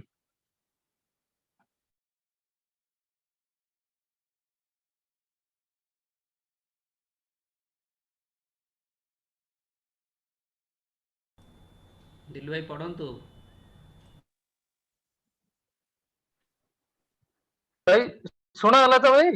ଶୁଣା ଯାଉଛି ପଢନ୍ତୁ ଦିଲୁ ଭାଇ ହଁ ହଁ ଜଣେ ଭାଇ ଠାକୁରଙ୍କ ପାଖରେ ପ୍ରଶ୍ନ କରୁଛନ୍ତି ଯେ ପ୍ୟାରି ଭାଇ ଆମର ଯେଉଁଠାରେ ଆମର ଦୋଷ ନଥାଏ ଅଥଚ ଅନ୍ୟ ଲୋକ ମିଥ୍ୟା ଦୋଷ ରୋପ କରନ୍ତି ସେଠାରେ କରଣୀୟ କଣ ମାନେ ସେ ପ୍ରଶ୍ନ କରୁଛନ୍ତି ଯେ ଯେଉଁଠି ଆମର ଦୋଷ ନାହିଁ କିନ୍ତୁ ଅଥଚ ସାମ୍ନା ଲୋକଟା ଆମକୁ ମିଥ୍ୟା ମାନେ ଦୋଷୀ ବୋଲି ସେ ଆମକୁ କହୁଛି ସେଠାରେ ଆମର କରଣୀୟ କଣ ଠାକୁର କହୁଛନ୍ତି ସେତେବେଳେ ମିଜାଜ ଠିକ ରଖି କହିବାକୁ ହେବ ଆପଣ ଯେଉଁ ଅପରାଧର କଥା କହୁଛନ୍ତି ମୁଁ ଜାଣତରେ ସେପରି କିଛି କରିଛି ବୋଲି ମୋର ମନେ ହୁଏ ନା ତେବେ ଆପଣଙ୍କର ଯେତେବେଳେ ଏପରି ମନେ ହେଉଛି ନିଶ୍ଚୟ ତାର କୌଣସି ସଙ୍ଗତ କାରଣ ଅଛି ଯାହା ମୁଁ ଜାଣେ ନା ଯାହା ହେଉ ଏଇ ଜାତୀୟ କୌଣସି ତ୍ରୁଟି ମୋର ଅଜ୍ଞାତ ସାରର ଅନିଚ୍ଛା କ୍ରମେ ଯଦି ହୋଇଥାଏ ତାହା ଆପଣଙ୍କ ନିକଟରେ ଯେତିକି ଅନଭିପ୍ରେତ ମୋ ନିକଟରେ ତାଠାରୁ ଅଧିକ ଅନଭିପ୍ରେତ ମାନେ ବୁଝି ହଉଥିବ ଠାକୁରଙ୍କର ଏଇ ଆଲୋଚନାଟା ଜଣେ କାରଣ ସେ ଭାଇଙ୍କର ଯାହା ବି ପ୍ରଶ୍ନ ଅଛି ଆମମାନଙ୍କର ପ୍ରତ୍ୟେକ ବି ସେ ପ୍ରଶ୍ନଟା ଥାଏ ବେଳେ ବେଳେ ଆମକୁ ଏମିତି ବି ମାନେ ଫିଲ୍ ହୁଏ ଯେ ମୁଁ ସେ ଭୁଲଟା କରିନି କିନ୍ତୁ ସେ ଲୋକଟା ମତେ କଣ ପାଇଁ ଦୋଷୀ ବୋଲି କହୁଛି ସେ ବି ସେମିତି ଠାକୁରଙ୍କୁ ପ୍ରଶ୍ନ କରୁଛନ୍ତି ଠାକୁର ସେଠି କହୁଛନ୍ତି ଯେ ଆମକୁ ସେଠି ଶାନ୍ତ ରହିବାକୁ ପଡିବ ବେଳେ ବେଳେ କଣ ହୁଏ କି ଆମେ ମାନେ ବହୁତ ଟେମ୍ପର ହେଇଯାଉ କି ଗୋଟେ କଣ ଗୋଟେ କହିଦେଲେ ଆମେ ସାଙ୍ଗେ ସାଙ୍ଗେ ଆଗ୍ରେସିଭ ହେଇକି ତାକୁ ଗୋଟେ ରିପ୍ଲାଏ ଦେଇଦଉ ଗୋଟେ ଗାଳି ମନ୍ଦ କରିଦଉ କିନ୍ତୁ ଠାକୁର ଏଠି କହୁଛନ୍ତି ଯେ ଆମେ ଆଗ ଶାନ୍ତ ହେଇକି ତାର କଥାଟାକୁ ଆମକୁ ଶୁଣିବାକୁ ପଡିବ ଯେ ଆପଣ ଯୋଉ ଅପରାଧର କଥା କହୁଛନ୍ତି ମୋ ଜାଣତରେ ସେପରି କିଛି କରିଛି ବୋଲି ମନେ ହୁଏ ନା ମାନେ ମୁଁ ସେମିତି ଯଦି କିଛି ଭୁଲ କରିଛି ମୋର କାହିଁ ମନେ ପଡୁନି ତେବେ ଆପଣ ଯଦି କହୁଛନ୍ତି ତାହେଲେ ନିଶ୍ଚୟ କାରଣ ଥିବ କିନ୍ତୁ ମୁଁ ଜାଣିପାରୁନି କିନ୍ତୁ ଯାହା ହଉ ଯଦି ମୋର ଅନିଚ୍ଛା ସତ୍ତ୍ୱେ ବି ଯଦି ମୋ ଅଜାଣତରେ ବି ଯଦି ମୁଁ କୌଣସି ଭୁଲ ତ୍ରୁଟି କରିଛି ତାହେଲେ ମୁଁ ଆପଣଙ୍କ ପାଖରେ କ୍ଷମା ପ୍ରାର୍ଥନା ମନେ କରୁଛି କାରଣ ଠାକୁର ଏଇ ଯୋଉ ଜିନିଷଟା କହୁଛନ୍ତି କାରଣ ବେଳେ ବେଳେ କଣ ହୁଏ କାରଣ ସାମ୍ନା ଲୋକଟା ଆମମାନଙ୍କୁ କଣ କିଛି ଗୋଟେ କହିଦେଲେ ଆମେ ଏତେ ଆଗ୍ରେସିଭ ହେଇକି ଏତେ ଗାଳି ମନ୍ଦ କରିକି ଝଗଡା ଝାଟି କରିକି ଆମେ କଣ କରୁ ତାଠୁ ମାନେ ସମ୍ପର୍କଟା କାଟି ଦଉ ଯୋଉଠି ଆମମାନଙ୍କର ସମ୍ପର୍କଟା ଆଗରୁ ଏତେ ନିବିଡ ଥିଲା ସେଠି ଆମମାନଙ୍କର ସମ୍ପର୍କଟା ଭାଙ୍ଗିଯାଏ କିନ୍ତୁ ଠାକୁରଟି ଦେଖନ୍ତୁ କହୁଛନ୍ତି ଆପଣଙ୍କ ସଙ୍ଗେ ହୃଦୟ ସମ୍ପର୍କ ବଜାୟ ଅଛି ତାହା ହିଁ ମୁଁ ଚାହେଁ ଏହା ଦ୍ୱାରା ମୋ ଦ୍ୱାରା ଯଦି କୌଣସି ପ୍ରତିବନ୍ଧକ ସୃଷ୍ଟି ହୁଏ ତାହା ମୋ ପାଇଁ ଚରମ ଦୁଃଖର ଓ ପରିତାପର ବିଷୟ ମାନେ ଦେଖନ୍ତୁ ମାନେ ଠାକୁର କହୁଛନ୍ତି ଯେ ସେଠି ଆମମାନଙ୍କୁ କହିବାକୁ ପଡିବ जे मो द्वारा भी जदि किछि भूल हो जाइछि ताले मो क्षमा प्रार्थना मागुछि आ आपनको संगे मो जो संपर्कटा जहाँ भी थिला ताहा मो संपर्क सेमती ही रखिबाको चाहे ଏହା ଦ୍ୱାରା ଯଦି କୌଣସି ପ୍ରତିବନ୍ଧକ ସୃଷ୍ଟି ହୁଏ ତାହା ମୋ ପାଇଁ ଚରମ ଦୁଃଖର କାରଣ ଯଦି ଆ ପାଇଁ ଯଦି କିଛି ଅବଷ୍ଟ୍ରାକଲ ଆସୁଛି ଯଦି ଏଇ ଯୋଉ ଭୁଲ ତ୍ରୁଟି ଯୋଉ ମୁଁ କରିଛି ଯଦି ତା ପାଇଁ ଯଦି କିଛି ବି ମୋ ପ୍ରତି ଆସୁଛି ତାହେଲେ ସେଇଟା ମୋର ହିଁ ଗୋଟେ ଦୁଃଖର କାରଣ କାରଣ ଯେହେତୁ ଆପଣଙ୍କ ସହିତ ଗୋଟେ ବହୁତ ଦିନର ସମ୍ପର୍କ ସାମାନ୍ୟ ଗୋଟେ ଛୋଟ ଭୁଲ ତ୍ରୁଟି ଦ୍ୱାରା ଆମମାନଙ୍କର ଏତେ ଦିନର ସମ୍ପର୍କ କଟି ଯାଉଛି କାରଣ ବେଳେ ବେଳେ ମୁନା ଏଇଠି ଟିକେ କହିବେ କାରଣ ବେଳେ ବେଳେ ଏମିତି ହୁଏ ଯେ ଗୋଟେ ଭୁଲ ତ୍ରୁଟି ଆମେ ହୁଏତ ସେଇ ମୁହୂର୍ତ୍ତରେ ରାଗିକି କଣ କହିଦେଇଥାଉ କିନ୍ତୁ ପଛରେ ଆମେ ସେଟା ଅନୁତାପ କରୁ ଯେ ମୋର ସେଠି କହିବାର ନଥିଲା ଆଉ ଏମିତି ତାକୁ ଗାଳି ମନ୍ଦ କରିବାର ନଥିଲା କିନ୍ତୁ ଯେତେବେଳେ ପଳାଏ ମାନେ ପରେ ଯେତେବେଳେ ଆମେ ତାଙ୍କୁ ସ୍ୱୀକାର କରୁ କିନ୍ତୁ ସାନ ଲୋକଟା ସ୍ୱୀକାର କରେନି ମାନେ ସେତିକି ଆଉ ଆକ୍ସେପ୍ଟ କରେନି ଆମକୁ ମାନେ ଏଠି କଣ କଲେ ସିଏ ଆମକୁ ସ୍ୱୀକାର କରିପାରିବ ଗୋଟେ ମନେକର ଗୁରୁ ଭାଇଟାକୁ ମୁଁ ଗାଳି ମନ୍ଦ କରିଦେଇଛି ମୋର ଭୁଲ ତ୍ରୁଟି ମୁଁ ଜାଣିଛି ଯଦି ବି ସେ କିଛି କହିଲେ ମୁଁ ତାଙ୍କୁ ରିଆକ୍ସନ ଦେଇକି ଖରାପ ବିହେଭିୟର କରିଦେଇଛି କିନ୍ତୁ ପରେ ମୁଁ ତାଙ୍କୁ ଯେତେବେଳେ ମୁଁ ନିଜ ଭୁଲ ଟାକୁ ବୁଝୁଛି ତାଙ୍କୁ ବି ବୁଝିବାକୁ ଚେଷ୍ଟା କରୁଛି ଭାଇ ମୋର ଭୁଲ ହେଇଛି ଆଉ ମୋର ଏମିତି କହିବାର ନଥିଲା କିନ୍ତୁ ସେ ଜିନିଷଟା ସେ ଆଉ ରିସିଭ କରୁନାହାନ୍ତି ପ୍ରକୃତରେ ଏଇଠି ଆମମାନଙ୍କର କର୍ତ୍ତବ୍ୟଟା କଣ ହବା ଦରକାର ସେଇ ଠାକୁରଙ୍କର ସତ୍ୟାନ୍ୱେଷଣର ବାଣୀ ନାହିଁ ଯିଏ ତୁମ ଉପରେ କ୍ରୁଦ୍ଧ ହେଇଛି ବା ଯାହା ଉପରେ ତୁମେ କ୍ରୁଦ୍ଧ ହେଇଛ ସେଇ ଡାଲା ପଠାଅ ଭୋଜନ ପାଇଁ ନିମନ୍ତ୍ରଣ କର ଆଲିଙ୍ଗନ କର ପ୍ରେମର ସହିତ ବାର୍ତ୍ତାଳାପ କର ଆଉ ପରମ ପିତାଙ୍କ ନିକଟରେ ବାରମ୍ବାର କି ତାର ମଙ୍ଗଳ ପାଇଁ ପ୍ରାର୍ଥନା କର ଯଦି କୌଣସି ଲୋକ ଆମ ଉପରେ ଆମର ବ୍ୟବହାରରେ କ୍ଷୁବ୍ଧ ହେଇଛି ତାହେଲେ ସର୍ବପ୍ରଥମେ ପରମ ପିତାଙ୍କ ପାଖରେ ତାର ମଙ୍ଗଳ ପାଇଁ ଆମେ ପ୍ରାର୍ଥନା କରିବା ଠାକୁର ମୋର ଅଜାଣତା ବଶତଃ ମୋର ଭୁଲ ହେଇଛି ଆଉ ତେଣୁ ସେ ମୋ ଉପରେ ବହୁତ କ୍ଷୁବ୍ଧ ଆପଣ ମୋ ତରଫରୁ ମାନେ ମୋର ତ ଚିନ୍ତା ଶକ୍ତିଟା ମୋର ଚିନ୍ତା ଶକ୍ତିର ପ୍ରେରଣାଟା ତାଙ୍କ ପାଖକୁ ଯିବ ହିଁ ଆପଣ ମୋ ତରଫରୁ ତାଙ୍କର ମାନସ ଜଗତରେ ଏ ପ୍ରକାରର ଭାବ ମୋ ପ୍ରତି ସୃଷ୍ଟି କରନ୍ତୁ ଯେମିତି ସେ ମତେ ଭଲ ପାଇବେ ଫାଷ୍ଟ କଥା ତାପରେ ତ ଏଇ ଯୋଉ ମାନେ ଡାଲା ପଠେଇବା ନିମନ୍ତ୍ରଣ କରିବା ଆଲିଙ୍ଗନ କରିବା ଏଇ ସବୁ ରହିଲା ଆଉ ସବୁଠୁ ବଡ କଥା ହଉଛି ଲୋକର ଭରସା ଜିତିବା ଲୋକର ବିଶ୍ୱାସ ଥରେ ଭାଙ୍ଗି ଗଲେ ତାର କଥା ଦେଇ କଥାଟା ନ ରଖିଲେ ଭରସାଟାକୁ ଜିତିବାଟା ହେଲା ବଡ କଥା ଆମେ ଏ ପ୍ରକାର ଆଉ କୌଣସି କାମ ଯଦି ଆମେ ପ୍ରକୃତରେ ଅନୁତପ୍ତ ଯଦି ପ୍ରକୃତରେ ଆମେ ଆମର ଦୋଷ ପାଇଁ ନିଜକୁ ଦଣ୍ଡନୀୟ ବୋଲି ଭାବୁଛୁ ତାହେଲେ ଆମେ ପୁନଶ୍ଚ ସେଇ ପ୍ରକାର ଦୋଷରେ ରତ ରହିବା ନାହିଁ ଅନ୍ତତଃ ସେମାନଙ୍କର ସମ୍ମୁଖରେ ଯୋଉମାନେ ଆମ ପ୍ରତି କ୍ରୋଧାନ୍ୱିତ ତାହେଲେ ତାଙ୍କର ଭରସାକୁ ଆମେ ଜିତି ପାରିବା ଆଉ ତାଙ୍କର ଭଲ ପାଇବାଟାକୁ ପୁନଶ୍ଚ ହାସଲ କରିବା ଠିକ କଥା ଭାଇ ହ୍ୟାଲୋ କୁହନ୍ତୁ ମା କୁହନ୍ତୁ ଏଇ ଯୋଉ ଜିନିଷଟା ତ ଭାଇ ଡିସ୍କସନ କରୁଛନ୍ତି ମାନେ ତାର ମାନେ ତାଙ୍କ ନିଜର ଦୋଷଟା ଅଛି ପରବର୍ତ୍ତୀ ଅବସ୍ଥାରେ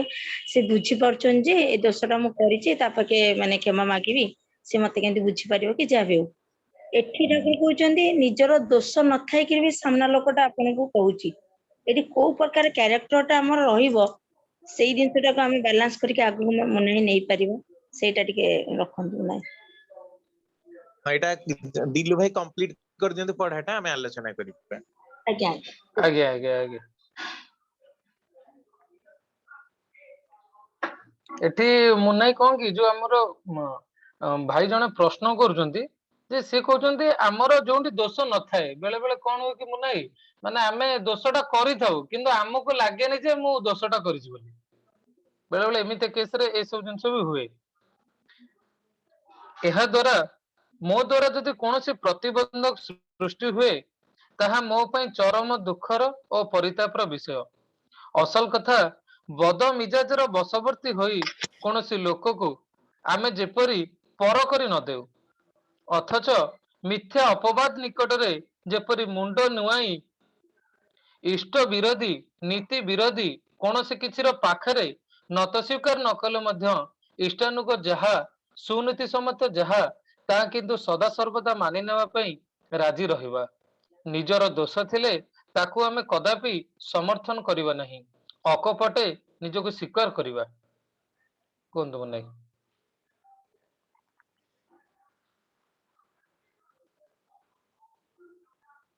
ମୁନାଇ କୁହନ୍ତୁ हाँ तो ये जो प्रश्नटा माने करा जाउची जे जेतेबेले हमर दोष नाही किंतु अलगा जण हमको दोषी बोली भाबुची आमे कोन करबा ठाकुर कहउछन्ती प्रथम कथा जे आमे मिजाज ठीक रखिबा दरकार आपण किंतु प्रथम जोटा कहले आमे मिजाज ठीक रखि पारुना प्रकृति रे आम मानकर कोन रहिची रहिची मानसिक विकेंद्रिकता बा मेंटल प्रोस्टिट्यूशन आमे माने सुकेंद्रिक हेई नथिबा जोगु टिके टिके कथारे आमे माने हो उत्क्षिप्त तुम भी तूफान करी हे मु किछि करिनी तमे देखले पूरा झगड़ा झाटी करी पूरा माने एकदम पूरा माने शत्रुतार परिवेश आमे सृष्टि कर दउ ठाकुर किन सेया माने मना करूचंती कहउचंती जदी तुमर दोष न थाई कि मध्य तुम प्रति केही आक्षेप करूची बा तुम प्रति केही दोषारोप करूची ताले सेठी सर्वप्रथमे मन मिजाजटा को ठीक रखिबाकू पड़े आउ तांको सामनारे कहिबाकू पड़े मोर तो काई मने पडुनी जे आपण जो प्रकार दोषर कथा कहउचंती मु से प्रकार किछि करिछि बोली मोर मने होनी आउ गोटे कथा आपणकर कमेंट आपणकर कथाटा मो पई स्वागत योग्य पदक्षेप जदि कदबा कौनसी माने माने कदबा क्वचित कौनसी परिवेश रे बा कौनसी परिस्थिति रे से प्रकार दोष मु करिछि बोली आपणकर मने होउची ताले आपण मो दोष त्रुटि को धरेई देई मोर बहुत मंगल करिचंती किंतु प्रकृति रे यह अनभिप्रेत माने जहां मंगलप्रद नुहे यह मो पई भी मंगलप्रद नुहे कि आपण पई मध्य समालोचना करिबा मंगलप्रद नुहे तथापि आपण मोर शुभेच्छु आपण मोर शुभाकांक्षी जदि मोर दोषटा को आपण धरेई देइचंती ताले मु निश्चित रूप रे ताको रेक्टिफाई करिबाकू सुधारिबाकू चेष्टा करिवि किंतु ता बोली जे असत निरोधी पराक्रम न थाई असत पशुबळ पाखरे शैतानी पशुबळ पाखरे निजको समर्पण करिबा ता किंतु गोटे विराट दुर्बलता सेटा को किंतु ठाकुर मना करछन्ती जोधी तमे देखुछ जे माने लोक तुमको गोटे कृष्टि विरोधी काम रे लगेई दउचंती जोठी समाज विरोधी काम रे लगेई दउचंती देश विरोधी काम रे लगेई दउचंती सेठी तत्क्षणतार प्रतिवाद करो से प्रकार काम तुमे करिबाकू जाओना तुमर दोष न थाई मध्ये जदी तुमको केही कहूची ताले तुमे ता संगे ए प्रकार वार्तालाप करो जेमती से सहज रे बुझिबाकू पाए जे तुमे से दोषटा को करी ना हो कारण अनेक समय रे आखिरे देखा जाइथिबा कथा मध्ये ठीक हेई न थाए मन रे भाबा जाउथिबा कथा मध्ये काल्पनिक रूप ग्रहण करी अलगा विरुद्ध रे गोटे प्रति माने खराब प्रतिछबिटा को मध्ये गठन करी पकई थाए तेनु तुमे सजग हो जदी ए प्रकार केही कहउचंती ता संगे वार्तालाप करो ता सहित मिलामिशा करो आ ताकू एई प्रकार संभाषण करो जेमति कि से अनुतप्त हुए आ आपनक विरुद्ध रे कहिबाटा को से बंद करे से ठाकुर कहउचन मुनाई हां हेलो मुनाई मो कहबा हां कोंतु कारण आमे भी सोसाइटी दी प्रकार माने लोक देखिछे कारण जोटा भी ठाकुर कहउचंदी आ जो आपण भी जो कथरा कहउतले जे केते लोक अछंदी से जदी भूल न करि थांदी से माने ठीक थांदी भलो पथरे थांदी तो से एते जल्दी रागंतिनी जे भाई मु भूल कर देइछि हौ जदी मो अजाणते भीतर जदी किछि भूल हेछि थाले क्षमा करि दे भाई कोन करे भूल बोटा मनीष माने एमिता केते लोक अछंदी आउ केते लोक अछंदी जो गालुआमी जो माने से कहिला माने ताकू रिएक्शन ताकू गाली मंद ये ताले दीटा लोक भीतर डिफरेंस कोन तो हमको एठी शांत सरल हवा कथा तो आमानकर कोन एमती आमे को जिंसटा को आमानकर मानिया कथा जे प्रथम लोकटो जो उदाहरणटा देली आमाने सेई भले हवा कथा ठाकुर जो जिंसटा चाहुचंदी कारण हमको संपर्कटा भी रखिया पड़ियो ना समस्त के साथ हमको भलो संपर्क रखिया पड़ियो जोटा आपण कहले जे प्रति लोकरे आमे भूल त्रुटि देखिवा तारा केबेल काको निजको आपणा करि परिया समस्त हमको पर कर देबे तो एठी हमनको कोन करिया कथा हमनकर संपर्कटा भी भलो बजै रहइबो समस्त सहित हम भलो संपर्क भी रखि परिया आ आमे एते टेम्पर भी हबानी टिके भाई टिके धरि दियंतु टिके नहीं टेम्पर हबाटा ही तो होची हम मानकर बहुत बड़ दुर्बलता सेरे ठाकुर प्रथम ही कहूना कि प्रिय परम जीवनी रे जे आमे माने टेम्पर लूज काहे करूचे दरकर मोर दोष नाही मु जानी छी मु से प्रकार अपकर्मटा करिनी तो मो ना रे की कहले मु एते जोरे चिही की उठुची कोन पई एईटा ही होची मोर सबुठु बड़ दुर्बलता जे मु निजर प्रवृत्ति गुडा को ऊपर विजय प्राप्तता लाभ करि पारिनी एटा निजर आग सबुठु बड़ दोष अरे जी जमती कहती मु जदी चोरी करिनी मो नारे केते लोक चोर बोली कहले भी मोर किछि सुनिबार ही नाही लोक तो अनेक कथा कहिबे लोक मानकर कमेंट को नै कोन माने चलुछि ना चली परिबा भलो कले भी लोक कमेंट करिवे खराब कले भी कहिबे ତେଣୁ ଆମେ କେତେ ଲୋକଙ୍କୁ ନେଇକି ଚଳିବା ଯାହା ସତ୍ ତାରି ଦିଗରେ ହିଁ ଝୁଙ୍କ ପ୍ରବଣ ହେଇକି ଆମେ ଚଳିବା। ତେଣୁ ଏଇ ଯୋଉ ଟେମ୍ପର ଆମ ମାନଙ୍କର ବଢି ଯାଉଛି ବୋଲି କହୁଛନ୍ତି, ଆମେ ମାନେ ହଠାତ୍ କି କ୍ରୋଧାନ୍ୱିତ ହେଇଯାଉଛୁ, ପୁରା ଭଙ୍ଗାରୁଜା କରିକି ନଷ୍ଟ ଭ୍ରଷ୍ଟ କରି ପକଉଛୁ, ଏଇଟା ହିଁ ହଉଛି ଆମ ମାନଙ୍କର ପ୍ରକୃତ ମାନସିକ ଶକ୍ତିର ଅଭାବ, ପ୍ରକୃତ ଚାରିତ୍ରିକ ଶକ୍ତିର ଅଭାବ ଆଉ ଦୁର୍ବଳତା। ୟାକୁ ନିୟନ୍ତ୍ରଣ କରିବା ପାଇଁ କି ବିଧିବଦ୍ଧ ଭାବରେ ଆମକୁ ପ୍ରଚେଷ୍ଟା କରିବାକୁ ପଡିବ ଯେ ଆମେ ଯେମିତି ମାନେ କ୍ରୋଧ ଯୋଉ ଯୋଉ ଜିନିଷରେ ଆସୁଛି ସେଇ ପ୍ରକାର ଜିନିଷ ଗୁଡାକୁ ଆମକୁ ତ୍ୟାଗ କରିବା ଦରକାର, ଫାର୍ଷ୍ଟ ପଏଣ୍ଟ। ଆଉ ଦ୍ୱିତୀୟ ପଏଣ୍ଟ ହଉଛି ଯୋଉ ଲୋକମାନେ ଆମକୁ ସମାଲୋଚନା କରୁଛନ୍ତି, ଦୋଷାରୋପ କରୁଛନ୍ତି, ସେମାନଙ୍କ ସହିତ ଆମେ ମିଶିବା ଦରକାର। ସେମାନେ କୋଉଥି ପାଇଁ କି ଆମ ବିରୁଦ୍ଧରେ ଏ ପ୍ରକାରର ଷଡଯନ୍ତ୍ର କରୁଛନ୍ତି ତାକୁ ବୁଝିବା ଦରକାର। ସେଥିପାଇଁ ଦେଖନ୍ତୁ ଠାକୁର ସେଠି ଗୋଟେ ଲାଇନ ଲେଖିଲେ, କୁଶଳ କୌଶଳୀ ହବା ଦରକାର, ନତିହୀନ ସଙ୍ଗତି ସମ୍ପନ୍ନ କୁଶଳ କୌଶଳୀ ବ୍ୟବହାର ଦ୍ଵାରା ତାକୁ ଦମନ କରିବା ଦରକାର। କାରଣ ଅନେକ ଲୋକମାନଙ୍କର ଷଡଯନ୍ତ୍ର କରିବା ଗୋଟେ ଅଭ୍ୟାସ, ମିଛ ଖଚ କହି ଅଲଗା ମାନଙ୍କୁ ଅଫିସ ରୁ ମାନେ କାଢିଦବା, ତାଙ୍କ ନାଁରେ ଖରାପ କହି ତାଙ୍କୁ ଛୋଟ କରିବା, ଦୋଷ ନଥିଲେ ମଧ୍ୟ ଏଇଟା ଅନେକ ଲୋକଙ୍କର ଚିରାଚରିତ ବଦାଭ୍ୟାସ। ତେଣୁ ସେମାନଙ୍କ ସାଙ୍ଗରେ ମିଶି କୁଶଳ କୌଶଳୀ ହେଇ ଟ୍ରିକି ଭାବରେ କେସକୁ ହ୍ୟାଣ୍ଡେଲ କରିବା ଦରକାର। ଟିକେ ଆଜ୍ଞା ସାଉଣ୍ଡ କରୁଛନ୍ତି, ଟିକେ ବନ୍ଦ କରନ୍ତୁ, ଅଯଥା ସାଉଣ୍ଡରେ ଶୁଣା ମାନେ କହି ହଉନି। ତେଣୁ ପ୍ରଥମେ ଆଗ ଆମେ ମାନେ କଣ କହିଲେ ସେ ଷଡଯନ୍ତ୍ରର ଶିକାର ହବା ପୂର୍ବରୁ ଆମେ ସମସ୍ତଙ୍କର ଖବର ନବା ଦରକାର। ଆଲୋଚନା ପ୍ରସଙ୍ଗରେ ବହୁତ ଜାଗାରେ ଏଟା କୁହାଯାଇଛି ଯେ ଆମ ବିରୁଦ୍ଧରେ କେହି କାହିଁକି ଗୋଟେ ଖାଲିରେ ଜଣେ ଦୋଷାରୋପ କରିବ। ଆପଣ ଦେଖନ୍ତୁ ସେ ବଡଦାଙ୍କର ଯୋଉ ଏତେ ସୁନ୍ଦର ଉଦାହରଣଟା, ଯେ ବଡଦାଙ୍କ ବିରୁଦ୍ଧରେ ଆସିକି ଜଣେ କମ୍ପ୍ଲେନ କରୁଛି, ଦାଦା ଠାକୁର ଇଏ ମୋ ସାଇକେଲଟା ନେଇ ପୁଅର ସାଇକେଲଟା ନେଇଯାଇଛନ୍ତି, ଠାକୁର ନିସ୍ତୁକ ବାଡଉଛନ୍ତି ବଡଦାଙ୍କୁ। ତାପରେ ସୁଶୀଲ ରଞ୍ଜନ ଦାସ ତାଙ୍କୁ ପଚାରୁଛନ୍ତି, ଆପଣ କଣ ଜାଣିନାହାନ୍ତି କି ବଡଦା କେବେ ଚୋରି କରିପାରନ୍ତିନି, ତାହେଲେ ଆପଣ କାହିଁ ବାଡେଇଲେ? ଠାକୁର କହିଲେ ବଡଦାର ଯେ ଦୋଷ ନାହିଁ ସେ କଥା ନୁହେଁ, ତା ବିରୁଦ୍ଧରେ କେହି ଜଣେ କମ୍ପ୍ଲେନ କରୁଛି, ତା ମାନେ କଣ ସେ ତାର କୌଣସି ନା କୌଣସି ବ୍ୟବହାରରେ କ୍ଷୁବ୍ଧ ହେଇଛି, ଏଇ ତ୍ରୁଟିଟାକୁ ବଡଦା ସଜାଡି ପାରିନି, ଏଇଟା ହିଁ ତାର ତ୍ରୁଟି।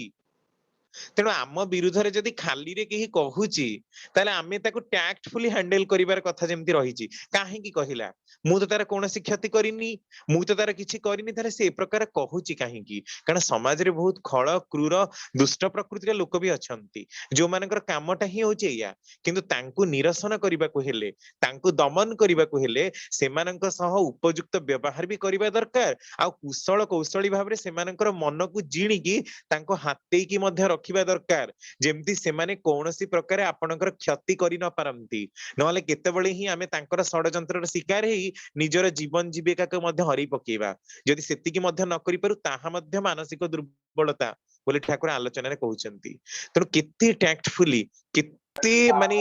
ମାନେ ବୁଦ୍ଧିଯୁକ୍ତ ହେଇ ଆମକୁ ଚଳିବାକୁ ପଡିବ, ଏଇଥିରୁ ବିଚାର କରିବା ଦରକାର। ତାହେଲେ ଯେ ଆମେ ନିଜର ତ୍ରୁଟି ଗୁଡାକୁ ଆସ୍ତେ ଆସ୍ତେ ସଜାଡି ପାରିବୁ। ନାଇଁ ଟିକେ କହିବି, ନାଇଁ ଏଇଠି ଯୋଉ ମାନେ ହଁ ଆଜି କୁହନ୍ତୁ। ମାନେ ମୋର ମୋର ଗୋଟେ ଅନୁଭୂତି ଏଇଟା, ଏଇ ଯୋଉ ଆଜି ବି ବାଣୀଟା ସେଇଟା ପଢିଲି ନାରୀ ନୀତିରେ, ପ୍ରକୃତରେ ମୁଁ ବି ଅନୁମାନ କରୁଥିଲି ଏଇନେ ଯେ ଯୋଉ ଲୋକଟା ମୋ ଉପରେ କ୍ଷୁବ୍ଧ ହେଇଛି, ମୁଁ ହୁଏତ ତାକୁ ଡାଇରେକ୍ଟଲି କିଛି କହିନି ମାନେ ରାଗିକି, କିନ୍ତୁ ତାର ମୋ ଉପରେ ଯୋଉ ଆକ୍ରୋଶଟା ଆସୁଛି, ବୋଧହୁଏ ମୁଁ ଯେତେବେଳେ ଅନ୍ୟମାନଙ୍କ ଆଗରେ ତାର ଗୋଟେ ଯେକୌଣସି ଭୁଲଟା ତ କରିଥିବ ବୋଲି ମୁଁ କହିଥିବି, କିନ୍ତୁ ସେଇ କଥାଟା ହୁଏତ ତାକୁ ମାନେ କଷ୍ଟ ଦେଇଛି। ତେଣୁକରି ଆମେ ଯେତେବେଳେ କଥାଟା କହୁଛୁ, ଜଣଙ୍କ ସାଙ୍ଗେ ହୁଏତ କଥା କହୁଛୁ, କିନ୍ତୁ ସେଇ ପରିବେଶରେ ମନେକର 3ଟା ଲୋକ ଅଛନ୍ତି, ସେ 3ଟା ଲୋକଙ୍କ ଉପରେ ବି ସେଇ କଥାର ପ୍ରଭାବଟା ପଡୁଛି, ସେଇଟା କିନ୍ତୁ ମାନେ ଆମ ନଜରର ବାହାରେ ପଳେଇ ଆସେ। ତ ମୁଁ ଯାହାକୁ ଜଣଉଛି, ମତେ ତ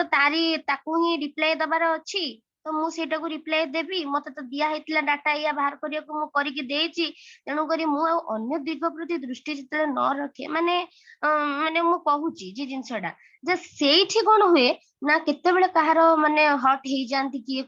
କୋଉ ଦୃଷ୍ଟିରୁ। ତେଣୁକରି କଥାଟା କହିବାକୁ ବି ହେଲେ ବି ମାନେ ଯୋଉ ବିବେଚନା କରିକିରି କହିବାକୁ ପଡିବ, ସବୁ ଯୋଉ ଜିନିଷଟା ସେଥିରେ ମାନେ ଏଇ ଜିନିଷଟା ବି ଗୋଟେ ରହୁଛି, ଯାହା ଦ୍ଵାରା ବି କଣ ହୁଏ ନା, ବେଳେ ବେଳେ ଆମେ ଅଜାଣତରେ ଅନ୍ୟର ମାନେ ଅସନ୍ତୋଷର କାରଣଟା ହେଇଯାଉ। ପଛରେ ଭାବୁ ଯେ ମୁଁ ତ ତାକୁ କିଛି କହିନି, ସିଏ ମୋ ଉପରେ କାହିଁକି ଗୋଟେ ଅଯଥାରେ ତାର ମୋ ପ୍ରତି ଆକ୍ରୋଶ କାହିଁ? ବୋଧେ ହୁଏ ମାନେ ମୁଁ ଭଲ ବୋଲି ସିଏ ଖରାପ ବୋଲି ମତେ ରାଗୁଛି, ନା ସେଥିପାଇଁ ନୁହେଁ। ହୁଏତ ମୋର ଯୋଉ କଥାଟା କହିଲେ ଆପଣ, ମୋର ହୁଏତ କିଛି ଗୋଟେ ଜିନିଷଟା ତାକୁ ମାନେ ହଟ୍ କରିଯାଇଛି, ମୁଁ ସେଇଟାକୁ ନଜରରେ ରଖିନି। ତେଣୁକରି କେତେ ଯୋଉ ସତର୍କ ହେଇକି ଚଳିବାକୁ ପଡିବ, ଆଉ ଠାକୁରଙ୍କୁ ଧରିକି ସତର୍କ ମାନେ ଯୋଉ ସବୁଆଡକୁ ଲକ୍ଷ୍ୟ ଲକ୍ଷ୍ୟ ରଖିକି ଆଉ ମାନେ ନିଜର ଏଇ ଜିନିଷଟା ଯୋଉ ନିୟନ୍ତ୍ରଣ କରିକି ବାକ୍ ନିୟନ୍ତ୍ରଣ ଯୋଉ ପଢା ହଉଥିଲା, ଭାବୁଛି ସେଇ ଜିନିଷଟା ବି ଗୋଟେ ମାନେ ଆବଶ୍ୟକ ଜିନିଷଟା। ହଁ ଆମେ ଆଗକୁ ଯିବା ଏବେ ଠାକୁରଙ୍କର ଜୀବନୀର ଗୋଟେ ଘଟଣା ପଢିବା। ସୁଶା ଭାଇ ପଢିବେ, ପଢନ୍ତୁ। ଜୟ ବିଷ୍ଣୁ। ଠାକୁରଙ୍କ ଜୀବନୀ ସ୍ମୃତି ତୀର୍ଥେ ପ୍ରଫୁଲ୍ଲ ଦାସଙ୍କର। ନାଇଁ ତ ଟିକେ ପୂର୍ବରୁ କହୁଥିଲେ ଯେମିତି ସମସ୍ତଙ୍କୁ ନେଇ କେମିତି ଚଳିବା, ଆମ ପରିବାର ହଉ, ପରିବେଶ ହଉ, ଆମ ଅଫିସ ହଉ, କଲେଜ ହଉ, ଯେକୌଣସି ସମସ୍ତଙ୍କୁ ନେଇ କେମିତି ଚଳିବା, ଯେମିତି ମୁଁ ଟିକେ ପୂର୍ବରୁ ମା ବି କହୁଥିଲେ କହୁଛେ ସବୁ ଜିନିଷରେ ଯେ ସବୁ ଜିନିଷକୁ ସତର୍କ ରହିବା, ନିଜେ ଯେମିତି ସବୁ ମୋର ପ୍ରତ୍ୟେକଟି ବ୍ୟବହାର ପ୍ରତ୍ୟେକଟି ଚଳନ ଯେମିତି ମାର୍ଜିତ ହଉଥିବ, କେତେ ଜଗି ରଖି ଚଳିବା, ଯେମିତି ମାନେ ସବୁ ଜିନିଷ ପ୍ରତି ଦୃଷ୍ଟି ଆକର୍ଷଣରେ ରହୁଥିବ, ଯେମିତି ମୋର କୌଣସି କଥା କୌଣସି କର୍ମ କି କୌଣସି ଯୋଉ ଜିନିଷ ବି ହଉ କେବେ ଆଘାତ ନ ଦଉଥିବ ସେଠିକୁ ଜଗିବା। ସେଇ ବିଷୟରେ ଗୋଟେ ଟପିକଟେ ପ୍ରଫୁଲ୍ଲ ଦାସ ଲେଖିଛନ୍ତି। ତାକୁ କହୁଛନ୍ତି କେମିତି ଲୋକ ନେଇ ଚଳିବା। ମୁଁ ଆଶ୍ରମକୁ ଆସିବା ପରେ ଶ୍ରୀ ଠାକୁର ମତେ ନାନା ପ୍ରସଙ୍ଗର 4 ଖଣ୍ଡର ବିଷୟ ସୂଚୀ ଓ ଅଧ୍ୟାୟ ସୂଚୀ କରିବାର ଦାୟିତ୍ୱ ଦେଲେ। ଶ୍ରୀ ଠାକୁରଙ୍କ ନିର୍ଦ୍ଦେଶ ଅନୁଯାୟୀ କାମ ଗୁଡ଼ିକ କରି ତାଙ୍କୁ ଦେଖାଇ ଠିକ କରିନେଲି। ସେତେବେଳେ ସେ କହିଲେ ବା ଠାକୁର କହିଲେ, ପଞ୍ଚାନନ୍ଦାଙ୍କୁ ଥରେ ଦେଖାଇ ନେଲେ ହୁଏ, ତେବେ ମତେ ଯେ ଦେଖାଇଛୁ ତାହା କହିବୁ ନାହିଁ। ଠାକୁର ଇଙ୍ଗିତରେ କହୁଛନ୍ତି ମତେ ଦେଖେଇଛୁ ବୋଲି ପଞ୍ଚାନନ୍ଦ ନ ଜାଣନ୍ତୁ। ପଞ୍ଚାନନ୍ଦାଙ୍କୁ ଦେଖେଇଲି, ସେ କାମଟି ଅନ୍ୟ ପ୍ରକାର କରିବାକୁ କହିଲେ। ସେ ଠାକୁରକୁ ଆସି ସବୁ କହିଲେ। ଠାକୁର କହିଲେ ସେଇ ପ୍ରକାର କରିବାକୁ ହୁଏ। କିଛି ଦିନ କଠୋର ପରିଶ୍ରମ କରି କାମଟି ସେଇ ପ୍ରକାର ସମ୍ପନ୍ନ କରିଲି। ତାପରେ ସେ ଠାକୁରଙ୍କୁ ଜଣେଇଲି। ସେ କହିଲେ ତୁ 2 ପ୍ରକାର ସୂଚୀ ପାଖରେ ରଖ ଏବଂ ପଞ୍ଚାନନ୍ଦାଙ୍କୁ ଶାନ୍ତିରେ ନେଇ ମୋ ପାଖକୁ ଆସିବୁ। ପ୍ରଥମେ ପଞ୍ଚାନନ୍ଦାଙ୍କର ନିର୍ଦ୍ଦେଶିତ ସୂଚୀଟି ମୋ ପାଖରେ ପଢାଇ ଶୁଣାଇବୁ। ତାହା ହିଁ କରିଲି। ସେ ଠାକୁର ଶୁଣି ପଞ୍ଚାନନ୍ଦାଙ୍କର ବୁଦ୍ଧିର ଖୁବ ତାରିଫ କଲେ। ତାପରେ ମତେ ଆଗ ସୂଚୀଟା ପଢିବା ପାଇଁ କହିଲେ। ପଢା ପରେ ପଞ୍ଚାନନ୍ଦାଙ୍କର ନିର୍ଦ୍ଦେଶ ଅନୁସାରେ ତିଆରି ସୂଚୀର ଭୂୟସୀ ପ୍ରଶଂସା କରି କହିଲେ, ତାହା ସହିତ ଏହାର ତୁଳନା ହୁଏ ନାହିଁ।